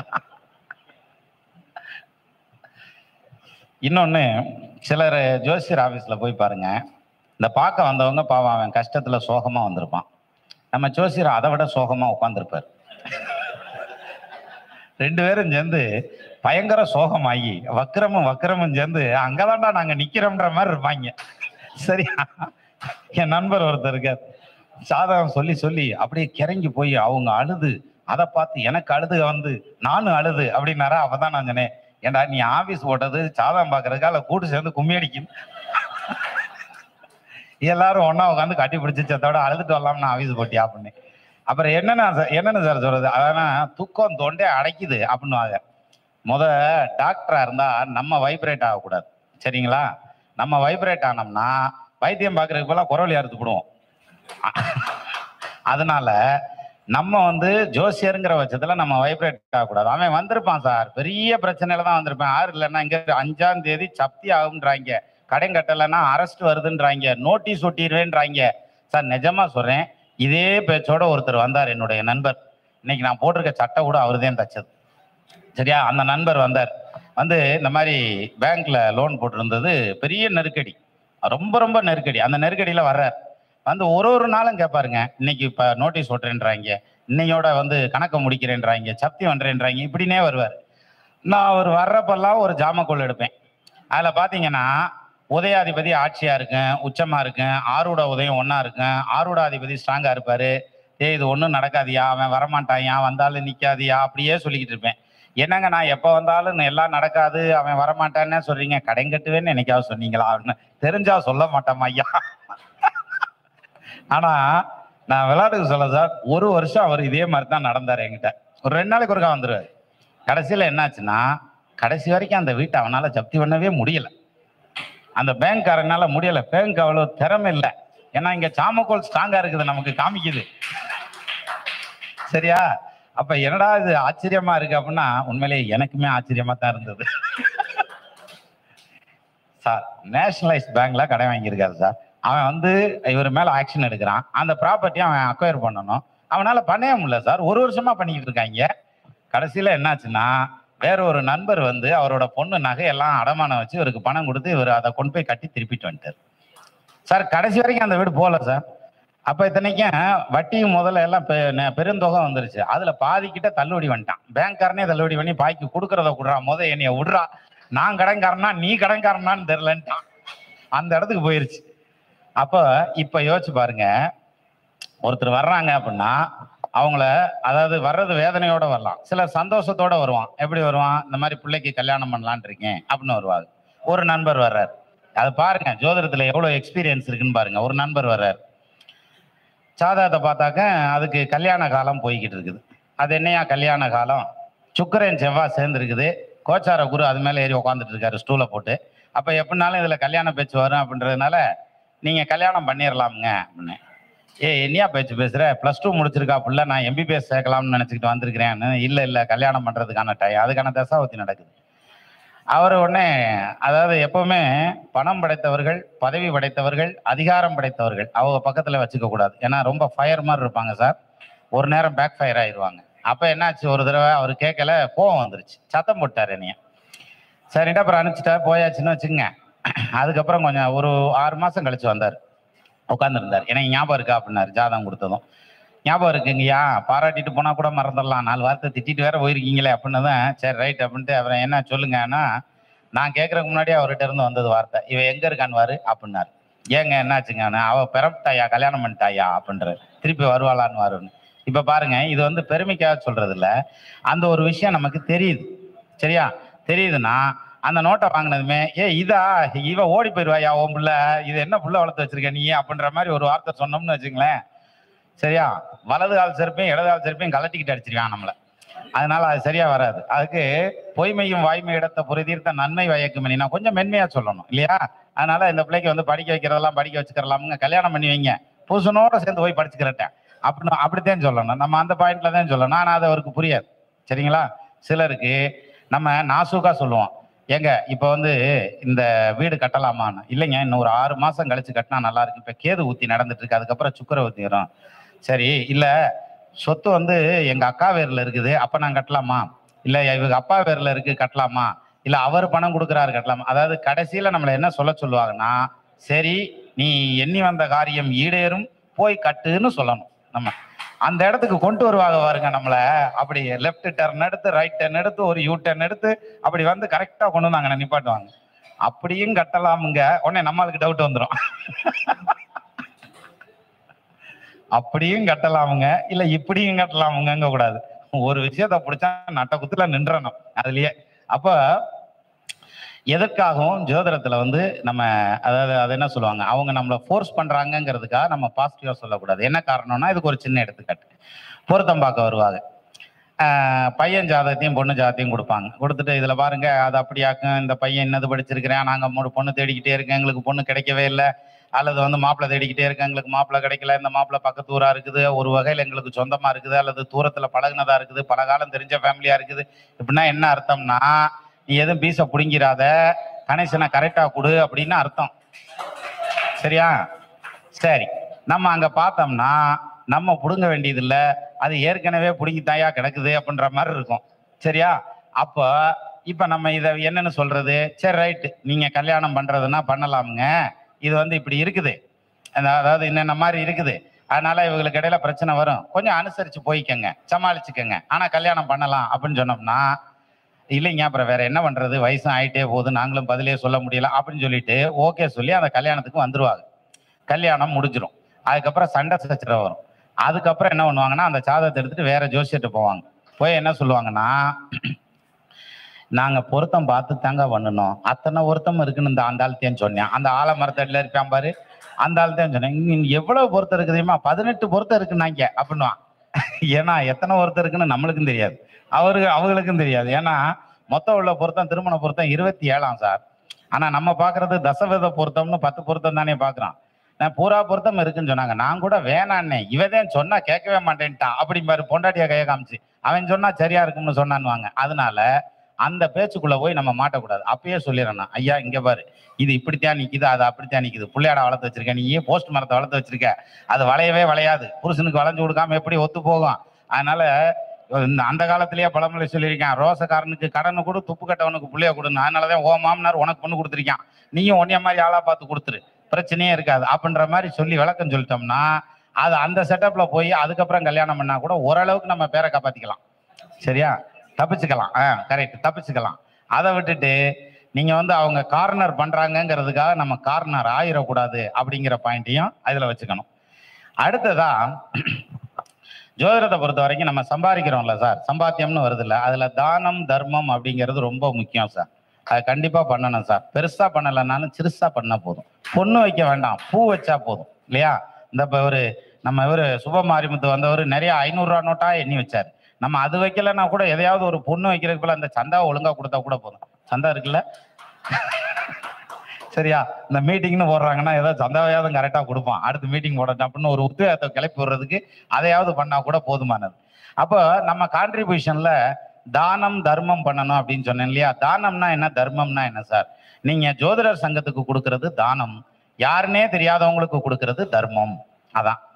அப்போ அது இந்த தர்மம் கொடுக்கறதுக்கு ஒரு இது சொல்லுவாங்க. சிக்காகோ சொற்பொழிவில் விவேகானந்தர் முதல் நாள் சொற்பொழிவில் நீ உதவி செய்வது உனக்கே அப்படின்னு ஒரு டைட்டில் பேசியிருக்காரு. பிரமாதமா இருக்கும், வாய்ப்பு கிடைச்சிச்சுன்னா வாட்சி பாருங்க. அதுல என்னன்னா, ஒருத்தர் பிச்சைக்காரனுக்கு நீங்க காசு போடுறீங்கன்னா அவன் என்ன சொல்லுவான், ஐயா ராசா மகராசா நீ நல்லா இருக்கணும் அப்படின்வான் இல்லையா? நிட்டூரமாகவே நிதி தேடும் மன்னவனும் இட்டதனை மெச்சா விரவலனும் கூசி நிலைநில்லா புலக்கொடியும் கூசிய வேசியும் கெட்டு விடும் அப்படின்னு ஒரு தமிழ் பாடல் இருக்கு. அப்படின்னா என்ன அர்த்தம்? இட்டதனை மெச்சா விரவலனும், பிச்சைக்காரனா இருந்தான்னா ஒருத்தன் பிச்சை போட்டான்னா நீ நல்லாடுறா ராசா உன் குடும்பம் நல்லா இருக்குண்டான்னு அவனை வாழ்த்தணும். வாழ்த்துனா தான் ஒரிஜினல் பிச்சைக்காரன், இல்லாட்டி நித்யானந்தா மாதிரி சாமியார்னு அர்த்தம். சரியா? சரி, இப்ப இது இப்படியே இருக்கட்டும். அப்ப அந்த தான தர்மம் பண்றோம் இல்லையா? அந்த தர்மம் அப்படிங்கிறது என்ன அப்படின்னா, யாருன்னே தெரியாதவங்களுக்கு பண்ணக்கூடியது தர்மம். நம்ம தெரிஞ்சவங்களுக்கு நம்மளோட ஒன்னா இருக்கிறோம் இல்லையா? இப்ப சொல்லுவாங்கல்ல, நான் அன்னதானம் பண்ணேன், எத்தனை வாட்டி அன்னதானம் பண்ணேன், ஆனா என் பிள்ளைக்கு காலேஜ்ல சீட்டு கிடைக்கலாமா, எங்கடா போய் அன்னதானம் பண்ணேன்னு விசாரிச்சு பாருங்களேன். அது வேற ஒண்ணும் இல்ல, எங்க குலதெய்வம் கோயில்ல பாண்டி கோயில் இருக்குல்ல, போய் கடா வெட்டி எல்லாத்துக்கும் சோறு வெட்டி, யாருக்கு போட்டேன், எங்க சித்தப்பேன் பெரியப்பேன் மாமே மச்சான் அண்ணன் தம்பி மானார் வீடெல்லாம் சொல்லி விட்டுருந்தேன். பூரா பேர் வந்தாங்க. ஏன்னா அம்பிட்டு பேரும் ஜோத்துக்கு சத்தா கிடக்குறாங்க, எல்லாம் வசதியான ஆளா இருப்பான் இல்லையா? ஆனாலும் அவங்கள கூப்பிட்டு நான் தானம் பண்ணேன் அப்படிமா. அந்த தானத்துல மிஞ்சி போன சோறை எடுத்து யாருன்னு தெரியாம 4 பேருக்கு போட்டு வரேன் பாருங்க, அதுதான் தானம், தர்மம். அந்த தர்மம் தான் தலை காக்கும் அப்படின்னு சொன்னாங்க. ஸோ அந்த வகையில நம்ம சம்பாதிக்கக்கூடிய சம்பாத்தியத்துல ஒரு சின்ன பகுதியவாவது எடுத்து தானமும் தர்மமும் பண்ணுங்க. அதுலயும் குறிப்பா படிக்கிற பிள்ளைங்களுக்கு பண்ணுங்க. என்ன காரணம்? நம்ம படிப்பு தான் சார் நமக்கு அதிபதி, புதன் தானே அதிபதி. அந்த பாயிண்ட்ல சுபமாரிமுத்தையா சொன்னாரு, புதன் நீசமாகியும் நான் அவர் ஜோதிடத்துறையிலேயே இருக்காருல்ல, புஸ்தகம் வேறு எழுதி இருக்கிறேன் அப்படின்னாரு இல்லையா? இப்ப பாருங்க, இப்ப புதன் உச்சமானா நல்லதா இல்ல நீசமானா நல்லதா? இப்ப எனக்கு இது ஒரு உண்மை தெரிஞ்சாகணும் அப்படின்ற மாதிரி ஆயிப்போச்சு இல்லையா? ஆக்சுவலா என்னன்னா, புதன் நீசம் பெற்று ஏதாவது ஒரு விதத்துல அந்த நீசத்துக்கு விலக்கு இருக்கும், அதனாலதான் அந்த மாதிரி வந்தது. அப்ப புதன் ஸ்ட்ராங் ஆகுது அப்படின்னா அந்த மாதிரி. இப்போ இப்படி எடுத்துக்கோங்க சார், புதன் ஸ்ட்ராங்கா இருக்கிறவங்க எப்படி இருப்பாங்க? லக்னத்துல புதன் இருக்கு, 2ஆம் இடத்துல புதன் இருக்கு அப்படின்னு வச்சுக்கோங்களேன், அவங்க சாதாரணமா பேசினாலே நகைச்சுவையா தான் பேச முடியும் அவங்கனால, அப்படிங்கிற மாதிரியான அமைப்பு. உடனே ஓன் ஜாதகத்துல இருக்கான்னு கேட்கக்கூடாது. சரியா? எப்பயுமே பஸ் ஏறினோம்னா, மதுரைக்கு போனோம்னு பஸ் ஏறினா மதுரை போறதுங்கிற பாயிண்ட்ல தான் நிக்கணுமே தவிர, நம்ம பஸ்ஸுக்காரன் யாரு, முதல்ல யாரு, இவன் டீசல் போட்டானா, இவனுக்கு சம்பளம் கொடுத்தானான்னு கேட்டுக்கிட்டு இருக்க கூடாது. ரைட்டா? அந்த கண்டிஷன்ல அந்த லக்னத்திலேயோ 2ஆம் இடத்துலயோ புதன் உட்கார்ந்து இருந்ததுன்னா அவங்களுடைய பேச்சு நகைச்சுவையாகத்தான் இருக்கும். லக்னத்துல செவ்வாய் உட்கார்ந்திருந்தால் எல்லாரும் ஜோசியர்ல இப்ப சொல்லுவீங்க பாருங்க, அவன் பேச்சு வேகமா இருக்கும், கடுகடுன்னு இருக்கும், கிருன்னு இருக்கும் அப்படி சொல்லுவான்ல. ஆனா ஒரு விஷயம் தெரியுமா? லக்னத்துல செவ்வாய் இருக்கவன் சிலர் கருங்கல் மாதிரியே இருப்பான், பேசவே மாட்டான், ஒரு வார்த்தை வாங்க முடியாது சார் அவங்கள்ட்ட. நீங்க அந்த மாதிரி பார்க்கலன்னு அர்த்தம். அதாவது செவ்வாய் லக்னத்துல இருந்து அந்த வாக்குஸ்தானாதிபதினு சொல்லக்கூடிய 2க்கு அதிபதி, செவ்வாய்க்கு 2க்கு அதிபதியா இருந்தாலும் சரி, அல்லது லக்னத்துக்கு 2க்கு அதிபதியா இருந்தாலும் சரி, 6, 8, 12 மறைஞ்சிருந்துச்சுன்னு வச்சுக்கோங்களேன், அவன் எப்படி இருப்பான் தெரியுமா? நம்ம பேசுறதெல்லாம் கேட்டுக்கிட்டே இருப்பான். சிலர்கிட்ட நம்ம பேசினோம்னா, நம்ம பேசுறதை எடுத்துக்கிட்டானா இல்லை எடுத்துக்கலையா, நமக்கு மரியாதை கொடுத்து கம்மன் இருக்கானா, இல்லை இப்படி கேவலமா பேசுறானேன்னு இதுல கம்மன் இருக்கானா, எதுவுமே தெரியாது. அந்த கண்டிஷன்ல இருப்பாங்க பாருங்க. அவனுக்கு லக்னத்திலேயே செவ்வாய் இருக்கும், ஆனா 2ஆம் இடத்து அதிபதி 6, 8, 12 போய் மறைஞ்சிருக்கும். நம்ம என்ன படிச்சிருப்போம்? 2ஆம் இடத்துல செவ்வாய் இருக்கா, அவன் மிக கடுமையாக பேசுவான், கொடூரமாக பேசுவான் அப்படின்னு மாதிரி படிச்சுட்டு இருப்பான். அவன் பேசவே மாட்டான். நீ அவனை போய் இப்படி பேசிக்கிட்டு இருக்க அப்படின்ட்டுருவாங்க. சரியா? நீங்க இதை அப்ளை பண்ணி பாருங்க, கரெக்டா மேட்ச் ஆகும். அதே மாதிரி சனி ஆயுள் காரகன் அப்படின்றோம் இல்லையா? ஒன்றும் பிரச்சனை இல்லை. குரு தசை யாருக்கு நடக்குன்னு பாருங்க. உனக்கும் உசுரை பத்தி பயம் இருக்கு அப்படின்னு சொல்லுங்க, ஆமாங்க அப்படின்வான். என்னது? தனது ஆயுளை பத்தின பயம், வியாதியை பத்தின பயம், உடல் நலத்தை பத்தின பயம், இந்த பயம் கண்டிப்பா இருக்கும் சார். எது? இந்த குரு தசை நடக்கிறவங்களுக்கு. சரியா? அது கொஞ்சோண்டு மனசுக்குள்ள இருக்குது அப்படிம்பா. அந்த மாதிரி.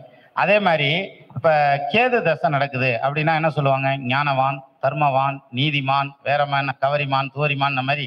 அது அதன கேது ஆன்மீக எண்ணங்களை கொடுக்கும், தான தர்மங்கள் செய்ய வைக்கும் அப்படிம்பாங்க. அதே கேது டுஸ்டாகி மட்டும் நின்று இருந்தாருன்னு வச்சுங்களேன், வேற மதத்திலேயே போய் சேர்ந்துருக்கான். சரியா? இல்லையா? அந்த கேது தசையில ஏகப்பட்ட கிரைம் பண்ணி உள்ள போயிடுவாங்க. அப்ப என்ன காரணம்? இந்த கேது ஞானவான் தானையா, அவர் சரி நான் இன்னொன்னு தெரியாம கேட்கிறேன். 7ஆம் இடத்துல சுக்கிரன் இருந்தா காரகோ பாவநாஸ்தின்றீங்கப்பா, வாஸ்தம்யா, ஒத்துக்கிறம்யா. 12ஆம் இடம் என்னதுங்க? மோட்சஸ்தானம்ங்க. அப்படின்னா கேது அவர் மோட்சஸ்தானாதிபதி, அவர் அங்க உட்காந்துருந்தா எப்படா மோட்சத்துக்கு போவான்? காரகோ பாவநாஸ்தி எப்படி வேலை செய்யும்? இல்லையா? இப்ப இது கேள்வி லாஜிக் கரெக்ட் தானே? கரெக்ட் தான். அப்ப 7ல சுக்கிரன் இருந்தாலும் பண்ணலாம். சரியா? 7ஆம் இடத்துக்கு பிரச்சனை இல்லை அப்படின்னு அர்த்தம். சரியா? அப்போ இப்பதான் ஒரு நண்பர் ஒருத்தர் வந்திருந்தார். அவரு தான் 12வது முடிச்சதான் அந்த பிள்ளைக்கு கல்யாணம் பண்றேன் அப்படின்னு வந்திருந்தார். நான் சொன்னேன், ஏப்பா இந்த காலத்துல என்னென்னமோ படிக்க வைக்கிறாங்க. அந்த என்ன சுயி சவலாவா அந்த பிள்ளை நிலாவுக்கெல்லாம் போயிட்டு சந்திர மண்டலத்துக்கே போகுது, அப்படி படிக்க வைக்கிறாங்க. நீ என்ன அதுக்குள்ள கல்யாணத்தை பத்தி பேசுற? படிக்க வைக்கலாமுங்க, எல்லாமா சந்திர மண்டலத்துக்கு போகுது, சிலது சனி மண்டலத்துக்குள்ள போகுது. அப்புறம் நான் என்ன செய்யட்டேன்? சந்திர மண்டலம் பெஸ்டா சனி மண்டலம் பெஸ்டா அப்படின்ற மாதிரி ஆயிருது அப்படின்னாரு. அப்ப பாருங்க, நமக்கு மேல அவங்க இருக்காங்க ஜோசியர்கள். நம்மகிட்ட ஜாதகம் பார்க்க வருவாங்களா, அவங்க சொல்ற விவரமே அவ்வளவு விவரம் சொல்லுவாங்க. இப்போ ஒருத்தருக்கு கல்யாணம் லேட் ஆகுது. அவர் சொல்றாரு, இந்த மாதிரி எங்கெங்கேயோ பார்த்துட்டோம்ங்க, என்னென்னமோ பரிகாரம்லாம் பண்ணிட்டோம்ங்க, ஒன்றும் செட் ஆகலைங்க, கல்யாணமே அமைய மாட்டேங்குது, பார்க்குறவங்களாம் கேட்குறாங்க, எனக்கு ஒரு மாதிரி இருக்குது, இவ வேற சண்டை கட்டுறா, ஊரே பேசுற, உனக்கு எல்லாரும் தெரியும்ன்ற ஒரு மாப்பிள்ளை உடிச்சிட்டு வர்றதுக்கு துப்பு இல்லையா உனக்குன்னு கேட்குறான் அப்படின்ற மாதிரி அப்படி சோகமா பேசுவாங்க. சரியா? அப்படின்னா என்ன அர்த்தம்? நான் எத்தனையோ ஜோசியரை பார்த்துட்டேன், எவ்வளவோ பரிகாரம் பண்ணிட்டேன் அப்படின்னாக்க சிலர் நம்பரே சொல்லுவாங்க, இன்னும் இது வரைக்கும் 15 ஜோசியர் பார்த்தேன் சார், 20 ஜோசியர் பார்த்தேன் சார் அப்படின்னுவாங்க. அப்படின்னா என்ன அர்த்தம் தெரியுமா? அடுத்து உங்களை 21ஆவதா அதுல சேர்க்க போறியான்னு அர்த்தம் அந்த லைன்ல. அதாவது அப்ப நம்ம என்ன பண்ணுவோம்னா, இப்ப பாருங்க, ஒரு சங்கடம், ஒரு அப்படியா சரி கொண்டா நான் பார்த்து சொல்றேன் கொண்டா அப்படின்னு சொல்லி வாங்கி அந்த ஜாதகத்தை வாங்கி தசாபுத்தி எல்லாம் போடுறோம். முந்தி நாங்க கையில கணக்கு தான் போட்டு பார்ப்போம், அதை வச்சு சொல்றேன். கணக்கெல்லாம் போட்டு நம்ம கணக்கு போடுறதுக்குள்ள அது ஒரு வசதி சார். சிலர்லாம் ஜாதகத்தை எடுத்து வச்சு டேட்டா பர்த்து டைம் போட்டு டேட்டா பர்த்து இன்னைக்கு டேட்டா போட்டு வயசை கண்டுபிடிச்சிட்டு இப்ப என்ன தசாபுத்தி நடக்குன்னு கணக்கு போடுறோம்னு வைங்களேன், அந்த கணக்கு போட்டு முடிக்கிறதுக்குள்ள மொத்த டீட்டெயிலையும் நம்மகிட்ட சொல்லிடுவான்.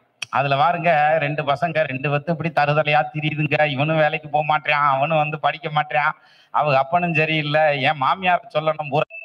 நம்ம இந்த கணக்கு போட்டுக்கிட்டே ஊன்னு மட்டும் கேட்டுக்கிட்டு இருந்தோம்னா போதும். கரெக்டா கணக்கு மட்டும் கவனமா இருந்தா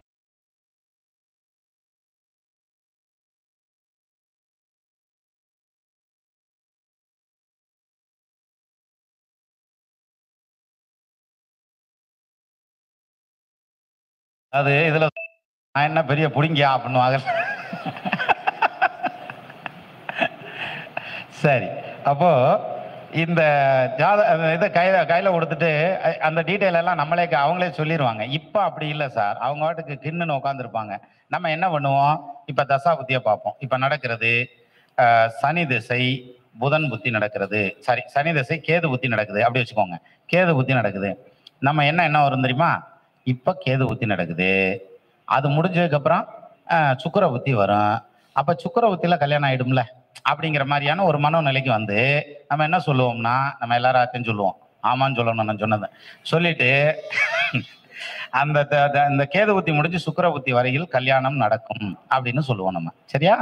ஆனா சுக்கிரன் வக்கரமாயிருக்காருன்னு வச்சுக்கோங்க, 6, 8, 12க்கு போயிருக்காருன்னு வச்சுக்கோங்க. இப்ப என்னையா செய்யறது? சனி தசை சுக்கிர புத்தி ஒரு 2.5 வருஷம் வருமா? இப்ப கேது ஊத்தி ஆரம்பிச்சதும் வர்றான்னு வைங்களேன், 3 வருஷம் ஆகுமா? அந்த பொண்ணுக்கு வயசு ஒரு 28 வயசுல வர்றான்னு வைங்களேன், ஒன்னும் கவலைப்படாத 33 வயசுல பிரமாதமான மாப்பிள்ளை வருவான் உனக்கு அப்படின்னு நான் ஒத்துக்குருவானா? சரியா? அப்போ அதே மாதிரி சிலர் என்ன ஒரு கொஸ்டின் கேட்பாங்க, என்ன கேட்பாங்க தெரியுமா? என் பிள்ளைய நாங்க ரொம்ப செல்லமா வளர்த்துட்டோம், அப்புறம் என்ன இப்ப பையனை வளர்த்து, அந்த பொம்பளை பிள்ளைய பத்தவங்க சொல்லுவாங்க, சார் என் பிள்ளைய செல்லமா வளர்த்துட்டான், அப்புறம் இவங்க மாப்பிள்ளையெல்லாம் விளக்கமத்துல அடிச்சு வளர்த்தாங்க, அவனையும் செல்லமா தான் வளர்த்துருப்பாங்க. சரி, இப்ப கேள்வி என்னன்னா, என் மாமியார் என் பிள்ளைக்கு வர்ற மாமியார் நல்லா வச்சுக்கிருமா, மாமியார் நாத்தனாரெல்லாம் நல்லா வச்சுக்கிருவாங்களா அப்படின்னா, அதுதான் நான் சொல்லுவேன், நீ ஆசைப்படு, அது எதுக்கு பேராசைப்படுற? ரைட்டா? அப்ப எந்த மாமியார் எந்த மருமகளை ஒத்துக்கிறா? யாரையும் தான் ஒத்துக்கிறது இல்ல. அது மாதிரியான இந்த மாதிரி சிக்கலான கொஸ்டின் கேட்பாங்க சார். நீங்க என்ன பண்ணி ரைட்டா சொல்லவே முடியாது, அப்படி கொஸ்டின் கேட்பாங்க. என்ன பண்ணுவீங்க? சரியா? அதுலேயும் சிலர் சொல்லுவாங்க, இந்த மாதிரி பிள்ளைய கொடுத்ததுலேருந்து நாங்கள் தான் தாங்கி பிடிச்சிக்கிட்டு இருக்கிறோம், அந்த மாப்பிள்ளைக்கு ஒன்றுமே தெரியல, ஒரு விவரமும் தெரியல, அல்லது அவங்க வந்து சொன்னால் கேட்க மாட்டாங்க, அவங்கெல்லாம் வேற மாதிரி இருக்காங்க, நம்ம ஏரியாலேயே அந்த பழக்கம் இல்லை, இப்படி பேசுவாங்க. நம்ம மாப்பிள்ளை வீட்டை பொறுத்த வரைக்கும் பிள்ளைய கட்டினதுலேருந்து இப்படி இருக்கேன் அப்படின்னு சொல்லுவாங்க. அந்த பொண்ணு வீட்டை கேட்டால் என்ன சொல்லுவாங்கன்னா, மாப்பிள்ளை அப்படியே அவங்க அம்மா வச்சுத்தான் கேட்குறாரு, அல்லது அவங்க அப்பா வச்சுத்தான் கேட்குறாரு அப்படிம்பாங்க. இப்போ நான் தெரியாமல் தான் கேட்குறேன், யார் பேச்சையுமே கேட்காம இருந்தால் அவனை நம்பி பொண்ணு கொடுப்போமா நம்ம? இல்லையா? யாராவது ஒருத்தர் பேச்ச கேட்டால் தானே பொண்ணு கொடுப்போம். அப்போ இதெல்லாம் பிரச்சனைன்னு தூக்கிட்டு வருவாங்க சார். இதெல்லாம் எவ்வளவு பெரிய பிரச்சனைகள். இதுக்கெல்லாம் சொல்யூஷன் சொல்றது தான் ஜோதிடம். சரியா? அதை விட்டுட்டு அதே மாதிரி சொந்த தொழில் செய்யலாமா அப்படின்னு வருவாங்க. இப்ப நான் சொந்த தொழில் செய்யட்டுமா அப்படின்னு ஒருத்தர் கேட்டு வர்றாரு அப்படின்னாக்க, உனக்கு டைம் சரியில்லையா, உனக்கு 10க்கு அதிபதி வக்கரமாயிருக்கார், 6 8 12 போய் மறைஞ்சிருக்கிறார், அல்லது உனக்கு நடக்கிற தசை வந்து அந்த தசைக்கு செட் ஆகாது, நீ வந்து வேலைக்கு போ அப்படின்னு சொன்னோம்னா, நான் என் வீட்டுக்காரம்மா பேர்ல ஓட்டு பண்ணட்டுமா அப்படிம்பாரு. உன்னைய கல்யாணம் பண்ணி அது உன்னைய பண்ணது பத்தாதா, இதுல நீ தொழில வேற பண்ணணுமா அது பேர்ல அப்படின்ற மாதிரி இருக்கும் இல்லையா? அப்போ அது பேர்ல ஓட்டு பண்ணட்டுமா அப்படின்னு கேட்பாரு. இல்லம்மா அந்த சாதகம் சரி வரல, அப்ப என் புள்ள பேர்ல ஓடட்டுமா, என் பையன் பேர்ல ஓடட்டுமா அப்படின்னு கேட்பாங்க. சார் ஒரு விஷயம் சரி, இது எல்லாமே நம்மளே ஏமாத்திக்கிறது. ஆண்டவனை ஏமாத்த முடியாது. அந்த பர்டிகுலர் பீரியட்ல ஒருத்தனுக்கு லாபம் வரணும்னு இருந்தா அது அவன் செஞ்சாலும் வரும், அவங்க அப்பன் செஞ்சாலும் வரும், மகன் செஞ்சாலும் வரும், எவன் செஞ்சாலும் வரும். நஷ்டமாகணும்னு இருந்தா யார் செஞ்சாலும் நஷ்டமாயிரும். சரிதானா? அப்போ ஒருத்தர் லாபம் அடைகிறது நஷ்டம் அடையுதுங்க, அந்த தசாபுத்தி எங்கன்னா மேட்ச் ஆகுதுங்கிறத பார்த்துத்தேன் சொல்லணும். முன்ன பின்ன இருந்தா கூட சேர்த்துத்தேன் சொல்லணும். இன்னொரு எக்ஸ்பீரியன்ஸ் இருந்திருக்கும். அதாவது எப்படின்னா, இந்த பையன் பிறந்ததும் அல்லது பொண்ணு பிறந்ததுக்கு அப்புறம் எனக்கு மகாலட்சுமியே பிறந்துருச்சு அப்படின்னுவான். அதை கட்டி கொடுத்ததுக்கு அப்புறம் புருஷன்காரன் சொல்லுவான், இந்த மூதையை கொண்டு வந்து என் தலையில கட்டினான் பாருங்க. இருந்தாலும் இவங்க அப்பையும் சொல்லுவார், மகாலட்சுமியே பிறந்துருச்சு எனக்கு, என் புள்ள பிறந்ததுக்கு அப்புறம் தான் எனக்கு தொழில் நல்லா இருக்கு, இது வண்டி வாகனம்லாம் வாங்கினேன், சொத்து பத்து வாங்கினேன், வீடு கட்டினேன் அப்படிமா. இன்னொருத்தனை கேளுங்க, என் புள்ள பிறந்த யோகம் யா, நான் வீடு கட்டினானோ இல்லையா, இன்னொரு வீட்டுக்காரமா கூட கட்டினேன் அப்படிமா. சரியா? அப்ப அது மாதிரி அப்படி யோகமா இருக்கு அப்படின்னா என்ன அர்த்தம்? இந்த பிள்ளை பிறந்ததுனால இது அத்தனையும் நடந்துருச்சா அப்படின்னா நிச்சயமா கிடையாது. அதாவது அந்த பிள்ளையுடைய ஜாதகம் நமக்கு ரிப்போர்ட்டா கொடுக்குது சார். என்ன கொடுக்குது? இந்த டைம்ல இது நடக்கும் அப்படிங்கிற டீட்டெயில நமக்கு கொடுக்குது. ஆனா நம்ம என்ன நினைச்சுக்கிறோம், அந்த பிள்ளை பிறந்ததுனாலதான் எல்லாம் நடக்குது அப்படின்னு நினைச்சுக்கிறோம். அந்த மாதிரி கிடையாது. இது எப்படின்னா, பிளட் டெஸ்ட் ரிப்போர்ட் கொடுக்குற மாதிரி. ரத்தம் எடுத்துட்டு சக்கரை உனக்கு 450 இருக்குது, ஏழை உனக்கு எவ்வளவு இந்த வாக்கிங் போகல கேட்டீங்கன்னா, முந்தையெல்லாம் வாக்கிங் போகல எதுவும் பேச மாட்டாங்க, வேற ஏதாவது அரசியல் பேசுவாங்க. இப்பெல்லாம் வாக்கிங் போகல பாருங்க, ஆமா உனக்கு எவ்வளவு அப்படின்னா, எனக்கு இருக்குது 1/2 கிலோ இருக்குது, ஆமா உனக்கு எவ்வளவு, எனக்கு ஒரு 2 கிலோ இருக்குன்னு போவாங்க. இப்படித்தான். சுகர் மட்டும் இல்லைன்னு வைங்களேன், ஒரு வயலும் வாக்கிங் போக மாட்டான். எல்லாரும் ஆனந்த சயனம் தான். பெருமாள் ஸ்ரீரங்கத்துல படுத்திருக்க மாதிரி தான் படுத்திருப்பாங்க, வேற ஆப்ஷனே கிடையாது. அப்போ இந்த இது அதென்ன சொல்லுவாங்க, இந்த சமாளிபிகேஷன் அதென்ன சொல்லுவாங்க, பொருத்தம் பார்க்கறதுங்கிறதுலையோ அல்லது கல்யாணம் பண்றதுங்கிறதுலையோ, அதுக்கப்புறம் கல்யாணம் பண்ணி குழந்தைன்னு வந்ததுக்கு அப்புறம் இந்த குழந்தை பிறந்தாலும் பிறக்காட்டினாலும் அவன் வீடு கட்டுவான், சொத்து வாங்குவான், வேலைக்கு போவான், அல்லது சொந்த தொழில் பண்ணுவான், எல்லாம் செய்வான். ஆனா நம்ம என்ன பண்ணணும்னா, இந்த பிள்ளைக்கு காலத்துக்கு பின்னால் அவனுக்கு தகப்பனுக்கு டெவலப்மெண்ட் இருக்கா அப்படின்னு பார்த்தா அதுல ரிசல்ட் தெரியும் நமக்கு. அப்ப சிம்பிளா ஒரே வரி, உன் புள்ள வரஞ்சில்ல, நீ தாண்டா கோடீஸ்வரன், அதுக்கப்புறம் நீ இவ வளர வளர நீ மேல வருவ, கண்டிப்பா நீ கோடீஸ்வரனா வருவ அப்படின்னு சொன்னா ரொம்ப சந்தோஷப்படுவாங்க அவங்க அப்பா, யாரு பிள்ளைய பத்த தகப்பனார். ஆனா அந்த அம்மா ஒரு கேள்வி கேட்க, அப்ப இவளை கட்டி கொடுத்தா அந்த யோகம் போயிருமோ அப்படின்ற மாதிரி. உடனே ஒரு வெள்ளி மோதிரத்தை போட்டு கலட்டிக்கிட்டா என் பிள்ளைய வீட்லயே வச்சுக்க, இதுல எதுவும் பண்ண முடியாது இல்ல. அப்போ இது மாதிரி அப்ப நம்ம என்ன நினைச்சுக்கிறோம், ஜோதிடத்தை பொறுத்த வரைக்கும் அப்படின்னு எடுத்துக்கிட்டா ரொம்ப சோகமா வருவாங்க, ரொம்ப கஷ்டத்தோட வருவாங்க சார், இல்லைன்னு இல்லை, கஷ்டத்தோடையும் ஒரு சிலர் வருவாங்க. அவங்களுக்கு நம்ம மன ஆறுதல் சொல்லணும், அது ரொம்ப முக்கியம். ஆனா அதே சமயத்துல சந்தோஷமா பார்க்கலாம். இது ஒரு ஜோதிடம் பார்க்கறதுங்கிறது அவங்கள மனசை தேத்தி சந்தோஷமா அனுப்பலாம். அதை விட்டுட்டு நான் சொன்ன மாதிரி எல்லாம் சேர்ந்து கும்மி அடிச்சுக்கிட்டு இருக்கக்கூடாது. எங்க ஜோசியரும் சேர்ந்து ஆபீஸ்ல உட்காந்து சோகமயம் ஆயிடக்கூடாது. அப்ப நம்ம சோகமாகாம இருக்கணும் அப்படின்னா நம்ம வேற அவங்க வேறங்கிற தனித்தனி வேணும். அப்பதான் நம்மளால கரெக்டா பண்ண முடியும். சார் ஒரு பேப்பர் எடுத்து படிக்கிறீங்கன்னா, இந்த paper should be in particular distance, ஒரு கரெக்டான தூரத்துல இருந்தா மட்டும்தான் இதை படிக்க முடியும். இதை கண்ணுக்கிட்ட வச்சுக்கிட்டா எப்படி படிப்பீங்க, ரொம்ப தள்ளி வச்சுட்டா எப்படி படிப்பீங்க? அப்ப வந்து ரொம்பவும் உள்ள போட்டு உளுந்துடக்கூடாது, அதே மாதிரி பின்னால போய் நின்றக்கூடாது, ரொம்ப தள்ளியும் போயிடக்கூடாது. அவங்களோட ஒட்டி ஒழுகணும். எப்படி? அகலாது அணுகாது தீக்காய்வார் போல. பாரியா வள்ளுவர் என்னத்துக்கெல்லாம் ஜோசியம் வந்து நான் குரல் சொல்லி வச்சிருக்காரு. ஜோசியத்துக்கு எத்தனை மேட்ச் ஆகுது பாருங்க. அகலாது அணுகாது தீக்காய்வார் போல. கிட்ட போனா குளிர் அடிக்கும், வெளியில வந்தா குளிர் அடிக்கும், கிட்ட போனா சுட்டு வச்சிடும். அந்த கரெக்டான டிஸ்டன்ஸ்ல உட்காந்துருக்கான் பாருங்க, அதே மாதிரி உட்காந்து குளிர் காயிற மாதிரி அந்த நம்ம வந்து அவங்களோட ஒன்றி இருக்கணும், ஒன்றாமலும் இருக்கணும், அணுகியும் அணுகாமலும் இருக்கணும் அப்படிவாங்க. அப்படி இருந்தா தான் அது கரெக்டாகவும் நம்ம சொல்ல முடியும். அடுத்தது இன்னொரு பாயிண்ட் பாருங்க. ஜோசியர் அப்படின்னாலே அது ஒரு பிராண்டடா இருப்பாங்க.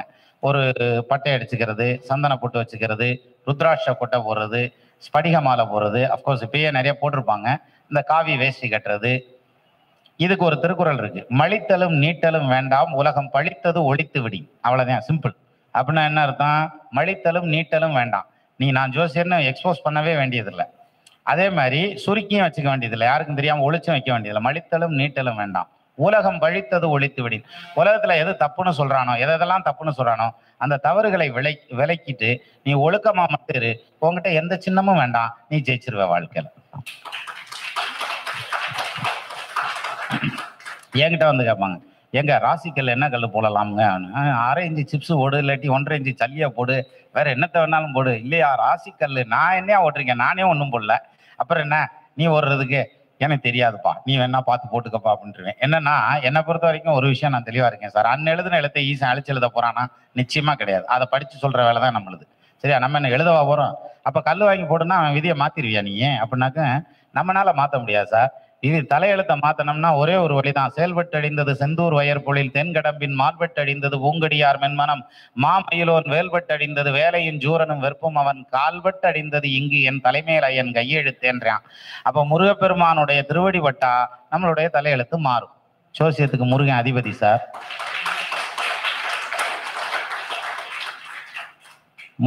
அகஸ்தியருக்கு முருகப்பெருமான் அருளி செய்தது எது? குமாரசாமியம். நீங்க குமாரசுவாமியம் புக் இருந்தா வாங்கி படிச்சு பாருங்க, பிரமாதமா இருக்கும், சூப்பரா இருக்கும். எப்படி? ஒன்றும் படிக்க முடியாது அதுல. அவமிலர் கேந்திரமும் மற்றொரு ஜெயமாகி அயக்கோன் ஒன்றாக இரண்டுச்ச முரிலரசன் தவமுற பொன்னொன்று நின்றார் தனிக்கவி பத்தினிச்சை தவனுரிற் கேந்திர 4 கிரகம் தனிக்கில் நவமுதயம் பவம் வெகுவேர் நன்னில் அவைக்குடையோர் நவமுதயமாகி நடின் மகர துச்சத்திவர்கள் விற்கோன் மீனதயத்திற்கு கூடியிருக்கீர் எப்போதும் தனவான் என்று எம்போது இப்புவியே. குமாரசாமியம் தான். இதுக்கு எப்படி விளக்கம் சொல்றது? மணிக்கணக்கா சொல்லிட்டு போகலாம். ஒரே ஒரு பாட்டு எடுத்து வச்சுக்கிட்டு பேசினோம்னா மணிக்கணக்கா பேசலாம். அப்போ குமாரசாமியம் தான் சார் ஜோதிடத்திற்கு அடிப்படை. குமாரசாமியம் தான் சார் ஜோதிடத்துக்கு பிஹெச்டி. அதான் பேசிக்கு, அதான் டாப். நேரம் ஆயிடுச்சா சார்? சரி, முடிச்சிடலாம். மண்டபத்துல வந்து அவங்களா விரட்டி விடுறதுக்கு முன்னாடி நம்மளா போயிடணும். அதான் கரெக்ட். அதனால இல்லை சார், முந்தி சண்முக வேலையா வந்து சங்கம் நடத்துவாங்க திண்டுக்கல்ல. அப்போல்லாம் நான் போவேன். அப்போ என்ன பண்ணுவாங்கன்னா, ரோட்டரி கிளப்ல ஸ்கூலில் ஒரு கிளாஸ் எல்லாம் ஒதுக்கி வச்சு ஒரு மீட்டிங் இடம் கொடுத்துருவாங்க. நாங்கள் அங்கே மீட்டிங் நடத்திக்கிட்டு இருப்போம் மீன்ஸ் நான்லாம் உட்காந்து கேட்டுக்கிட்டு தான் இருப்பேன். அப்போ நம்மளை மேடையில ஏற விட மாட்டாங்க, ஏறினாலும் நம்ம கால் கீழே நிற்காது மேடையில். ஏன்னா வெளியில் நிமிர்ந்து பார்த்தா எத்தனை பேர் உட்காந்துருக்காங்க அப்படின்னு. அப்போ ஒரு வாரம் என்ன ஆயிடுச்சு, குரு ராமசுப்பையா தாராபுரத்துல இருந்து வந்து நாடி ஜோதிடத்தை பற்றி கிளாஸ் எடுக்கிறார். நமக்கு நாடி ஜோதிடம்னா அப்போ என்னன்னே தெரியாது. அப்போ அவர் அது சொல்லல ரொம்ப ஆர்வமாக இருந்தது. அப்போ எல்லாருமே உட்காந்துட்டாங்க, யாருமே போகல. இந்த ரோட்டரி கிளப்போட பஞ்சாயத்து என்னன்னா, 5 மணிக்கு நாங்கள் கிளாஸை முடிச்சு கொடுக்கணும். 6 மணிக்கு இந்த பிராமின்ஸ் எல்லாம் வந்து இந்த பாட்டெல்லாம் பாடுவாங்கல்ல, அந்த கர்நாடிக் மியூசிக்லாம் ரொம்ப உணர்ச்சி வசப்பட்டு அப்படியே பாடிட்டு தைய தக்கன்னு என்னவோ பாடிட்டு இருப்பாங்க. அவங்க ரொம்ப உணர்ச்சி வசப்பட்டு பாடுவாங்க, நமக்கு ஒன்றுமே தெரியாது இல்லையா? அந்த கண்டிஷன்ல அந்த கச்சேரி அன்னைக்கு வச்சிருக்காங்க. ஞாயிற்றுக்கிழமை வச்சிருவாங்க. நம்ம மாசத்துல ஒரு நாள். சரி, நீங்க காலையில 9 மணிக்கு வர்றவங்க 5 மணிக்கு போயிடுவாங்கல்லன்னு அவங்க சரின்ட்டாங்க. நம்மால் கடைசியில 4 மணிக்கு தான் கிளாஸ் எடுத்தாரு குரு ராமசுப்பையா. இங்க யாருமே எந்திரிக்க மாட்டாங்க. சரி நிப்பாட்டிடலாம் அப்படின்னா நிறுத்துங்கன்னா இவரை நிறுத்தவும் விட மாட்டாங்க. அங்க தபேலாவோட எல்லாம் வந்துட்டாங்க. எப்படி இருக்கு பாருங்க, பெரிய சிரமப்பட்டு போனோம் அன்னைக்கு. அது மாதிரி இங்கே ஆயிடக்கூடாது.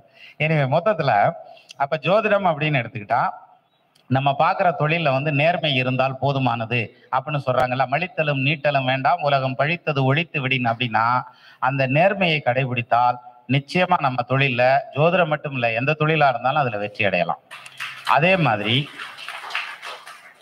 அதே மாதிரி நமக்கு வந்து சின்னங்கள் எதுவும் வேண்டியதில்லை. எது ஒரு மோதிரம் போட்டாத்தான், நவக்கிரக மோதிரம் போட்டாத்தான் ஜோசியம் வரும் அப்படின்னா பணக்காரன் மட்டும்தான் ஜோசியரான இருக்கணும் இல்லையா? ஆனா நான் எனக்கு தெரிஞ்ச சொல்றேன், 2ஆம் இடத்துல உங்களுக்கு சனி சம்பந்தப்பட்டால் நீங்கள் மிகச்சிறந்த ஜோதிடர். ஏதாவது ஒரு விதத்துல சம்பந்தப்படும், அவ்வளவுதான். நம்ம நினைச்சிட்டு இருக்கோம் புதன் சம்பந்தப்படணும், குரு சம்பந்தப்படணும், அது அதெல்லாம் ஒண்ணு வேணாம். இங்க குரு சம்பந்தப்பட்டுச்சுன்னா உனக்கு இன்டியூஷன்ல கிடைக்கும். புதன் சம்பந்தப்பட்டதுன்னா படிச்சு ஜோசியம் சொல்லுவேன். சுக்கரன் சம்பந்தப்பட்டுச்சுன்னாக்கா வேடிக்கை பார்த்தே ஜோசியம் சொல்லுவான், பெராக்கு பார்த்தே ஜோசியம் சொல்லிடுவான். அதே மாதிரி ராகு கேது சம்பந்தப்பட்டுதான் அவங்கிட்டயே கேள்வியை கேட்டு அவங்கிட்டயே பதில் எடுத்து பதில் சொல்லிட்டு போயிடுவான். ஆனா சொல்றதுங்கிறது பலிக்கணும்னா சனி 2ல டச் ஆகும். சரியா? அப்போ வாக்காதிபதியா இருக்கலாம், வாக்குஸ்தானத்துல இருக்கலாம், அதை பார்த்துக்கிட்டு இருக்கலாம், வாக்காதிபதியோட சேர்ந்திருக்கலாம், வாக்காதிபதியை பார்க்கலாம், நட்சத்திரச்சாரம் கொடுத்துருக்கலாம், ஆகி மண்ணாகி வழியாகி ஒளியாகி ஏதாவது ஆகி சனி 2ல சம்பந்தப்பட்டா சரியா விடியா நீ ஜோசியர்தாயா பண்றலாம். இதான் அதுல மேட்ரு. அப்போ அப்பேற்பட்ட அந்த ஜோதிட துறைக்குள்ள நுழைஞ்சிருக்கீங்க. எல்லா ஜோசியரும் பாருங்க யார் மேலேயும் பொறாமையே பட மாட்டாங்க. எது பணங்காசு மேலேயோ வண்டி வாகனத்தின் மேலேயோ அல்லது சொத்து பத்தின் மேலேயோ பொறாமையே பட மாட்டாங்க. ஒருத்தர் நல்லா பேசினார்னா அது எப்படி இவனுக்கு மட்டும் அது தெரிஞ்சுது, அது எந்த புஸ்தகத்துல படிச்சான், அதுலதான் பொறாமை வரும் நம்மளுக்கு. சரியா? அந்த அதாவது இருக்கணுங்க, அப்புறம் அது இல்லைன்னாத்தான் எப்படி. அதனால மீண்டும் அந்த இந்த ஜோதிட துறைக்குள்ள உள்ள வந்தீங்க இல்லையா, அதுக்கு நீங்க எல்லாருமே காலரை தூக்கி விட்டு பெருமைப்பட்டுக்கணும். அது ரொம்ப முக்கியமான விஷயம். ஆமா சார், என்ன காரணம், நம்ம பொருளாதாரத்துல ஜெயிக்கிறதுங்கிறது ஒரு பக்கம் இருக்கட்டும் சார். ஜெயிச்சேன் பொருளாதாரத்துல பணக்காரன் பூரா ஜெயிச்சிட்டானா என்ன, உங்க ஊர்ல எத்தனை கோடீஸ்வரர் இருந்திருப்பான், யாருன்னே தெரியாம போயிருந்திருக்கேன். ஆனா புகழ் பெற்றவர்களை பாருங்க, ஈதல் இசைவிட வாழ்தல் அதுவன்றி ஊதியம் இல்லை உயிருக்கு அப்படின்றான். பிறக்கிறதே தானம் பண்றதுக்கு, புகழ் பெற்று வாழ்றதுக்கு, தோன்றின் புகழோடு தோன்றுக சார். அந்த புகழ் போதை அப்படிங்கிறது அதுக்குள்ள ஆழ்ந்துடக்கூடாது. புகழ் போதைங்கிறது அதை போதைன்னே சொல்றான். அதனாலதான் பாருங்க எல்லா அரசியல்வாதியும் சேர்ந்து நம்ம நாட்டை காப்பாத்துன்னு காப்பாத்திக்கிட்டு இருக்காங்க. எல்லா கட்சியும் சேர்ந்து, நான் எல்லா கட்சியும் சேர்த்தே சொல்றேன், காப்பாத்துன்னு காப்பாத்துறாங்க. ஆனா இன்னும் வறுமை கோடு இருக்குது, புழு கோடு, சேப்பு கோடு, பூரா கோடு இருக்குது. எப்படிப்பா இருக்கு, ரோட்ல வெள்ளக்கோடு கூட இருக்கு. அப்ப என்ன அர்த்தம், நம்ம ஏதோ ஒரு ப்ராப்பர் சேனல்ல போகலன்னு அர்த்தம். யாரோ எப்படியா இருக்கட்டும், நம்ம ஜோசியர் சார். அதாவது உங்ககிட்ட வாடிக்கையாளராக வர்றவங்க யார் வருவாங்க தெரியுமா? இப்ப நீங்க வக்கீலுக்கு படிச்சிருந்தீங்கன்னு வைங்க, யார் வருவா? திருட்டு பையனும் கொள்ளையடிக்கிறவனும் கொலை பண்றவனு மட்டும்தான் உங்ககிட்ட வந்து நிற்பான். வேற வந்து நிற்பான், ஏழை ஒன்னிய போலதான்டா என்னமோ இருக்கா பண்ணுவாங்க இல்ல சார். ஒரு கோயில்ல வேலை பார்க்குறவங்களுடைய மனோநிலையை பாருங்க, ரொம்ப ஸ்மூத்தா இருக்கும். ஒரு ஜெயில வேலை பார்க்குறவங்களுடைய மனோநிலையை பாருங்க, ஜெயில இருக்க கைதியை விட மோசமா இருப்பான் பாவாமே. சரியா? அப்ப அந்த மனோநிலை நமக்கு பார்க்குற ப்ரொஃபஷன்ல வேணும். இந்த தொழில்ல ஒரு அமைதியான மனோபாவம் நிச்சயமா நமக்கு கிடைக்கும். அது நம்ம வாழ்க்கையை செம்மப்படுத்தும், நம்மளை சுத்தியில இருக்கவங்களை சந்தோஷப்படுத்தும். அப்பேற்பட்ட ஒரு புண்ணியமான தொழில். 2வது, இன்னும் 3 தலைமுறை கழிச்சும் உங்க பேரன் சொல்லுவான், சார் எங்க தாத்தன் அந்த காலத்திலேயே ஜோசியர்ரா அப்படிமா. சரியா? நீங்க சொல்றீங்க எங்க அப்பையும் ஜோசியர் எங்க தாத்தையும் ஜோசியர், அது மாதிரி அவன் சொல்லுவான்ல எங்க தாத்தன் அந்த காலத்திலேயே ஜோசியர்ரா. நான் எம்பிட்டு பிராடு பண்ணேன் தாத்தன்னு நம்மளுக்கு தானே தெரியும் இல்லையா? இருந்தா எம்பிட்டு பயந்துகிட்டு ஜோசியம் சொன்னேன் தாத்தன்னு நம்மளுக்கு தானே தெரியும். இருந்தாலும் இந்த ஜோதிட துறை அப்படிங்கிறது அவ்வளவு சிறப்பான துறை. அப்பேற்பட்ட துறையை ஆண்டவன் உங்களுக்கு கொடுத்துருக்கார், நீங்க தேர்ந்தெடுக்கல. ஏன் தெரியுமா? நான் ஜோசியர் ஆகிறேன்னு யாருங்க போய் படிக்க ஆரம்பிச்சிங்க? இல்ல ஏதாவது ஒரு விதத்துல அங்கிட்டு போயிருப்பீங்க, அப்படியே பிடிச்சி தள்ளி விட்டுருவாங்க டமால்னு ஜோசியத்துக்குள்ள, அப்படியே உள்ள வந்திருப்பீங்க. ஆண்டவனால் உங்களுக்கு அளிக்கப்பட்ட துறை ஜோதிடம். அப்பேற்பட்ட ஜோதிடத்தை கையில எடுத்திருக்க நீங்க. அதனாலதான் தெய்வ கேர்னா என்னமோ சொல்லுவாங்க, அதாவது இறைவனுக்கு பக்கத்துல இருக்குங்க. மாதா பிதா குரு தெய்வம். அப்ப குரு வருஷம் பூரா குரு இல்ல, மாதா பிதா ஜோசியர் தெய்வம், அப்படி போயிடும். ஸோ அந்த வகையில இறைவனுக்கு பக்கத்துல இருக்கக்கூடிய வேலை. அப்ப நம்ம மனசு எவ்வளவு நேர்மையாகவும் தர்மமாகவும் வச்சுக்கணும். அந்த அளவுக்கு நம்ம வச்சுக்கிட்டா போதும், வாழ்க்கையில நம்ம அனைவருமே வெற்றி அடையலாம். அதுலேயும் இன்னொரு முக்கியமான விஷயம், இந்த ஜோதிட மீட்டிங்க்கு நான் வந்தது உண்மையிலே எனக்கு ரொம்ப ஆச்சரியமா இருக்கு. என்னன்னா, நான் வர முடியாதாக்குன்னு நினைச்சேன். ஏன்னா இவர் நாள் ஒரே ஒரு வாட்டி கூப்பிட்டு, இது எப்படின்னா இலையை போட்டு உப்பு வச்சுட்டு போயிடுவாங்க சிலர். வருவானான்னு தெரியாது, வரமாட்டானான்னு தெரியாது, அப்படி ஆகி போச்சு ஒரு ஒன்ன வேலை. கடைசியில ஒரு வழியா வந்துட்டார். அப்போ அது மாதிரி இன்னைக்கு வந்ததும் நான் நான் சொல்லிட்டு தான் வந்தேன், நான் ஒரு 1/2 மணி நேரம் இருந்துட்டு கிளம்பிடுறேன் அப்படின்னு. இப்ப மைக்கை கையில பிடிச்சதுல இருந்து கட்டி பிடிச்சி உருண்டுகிட்டே இருக்கேன். அவரும் நின்ட்டாரு, இப்பயாவது உடனும் நம்ம இல்லையா? அதனால இவ்வளவு நேரம் பேச்சை ரசித்து கேட்ட அனைத்து நல்ல உள்ளங்களுக்கும் நன்றி. நமது நண்பர்கள் ஆள் போல் தலை தலைத்து, அருகது போல் வேரூன்றி, மூங்கில் போல் கிளை கிளைத்து, முதியாமல் வாழ்ந்திருக்க வாழ்கவென வாழ்த்தி அமைகிறேன். நன்றி, வணக்கம்.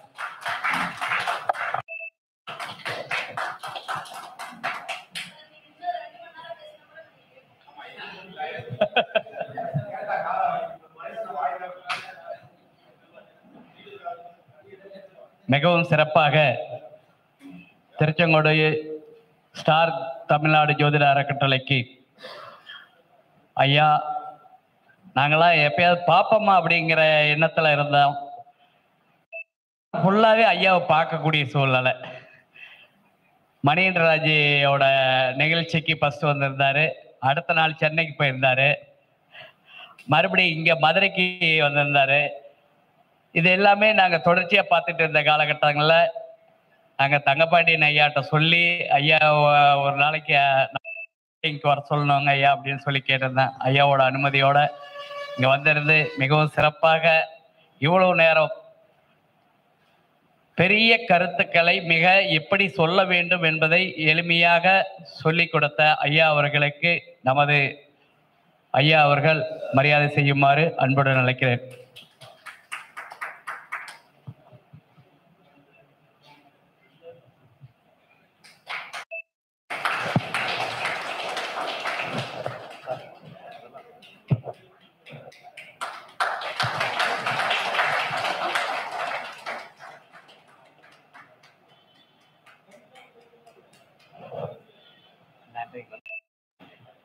அதாவது எவ்வளவு நேரம்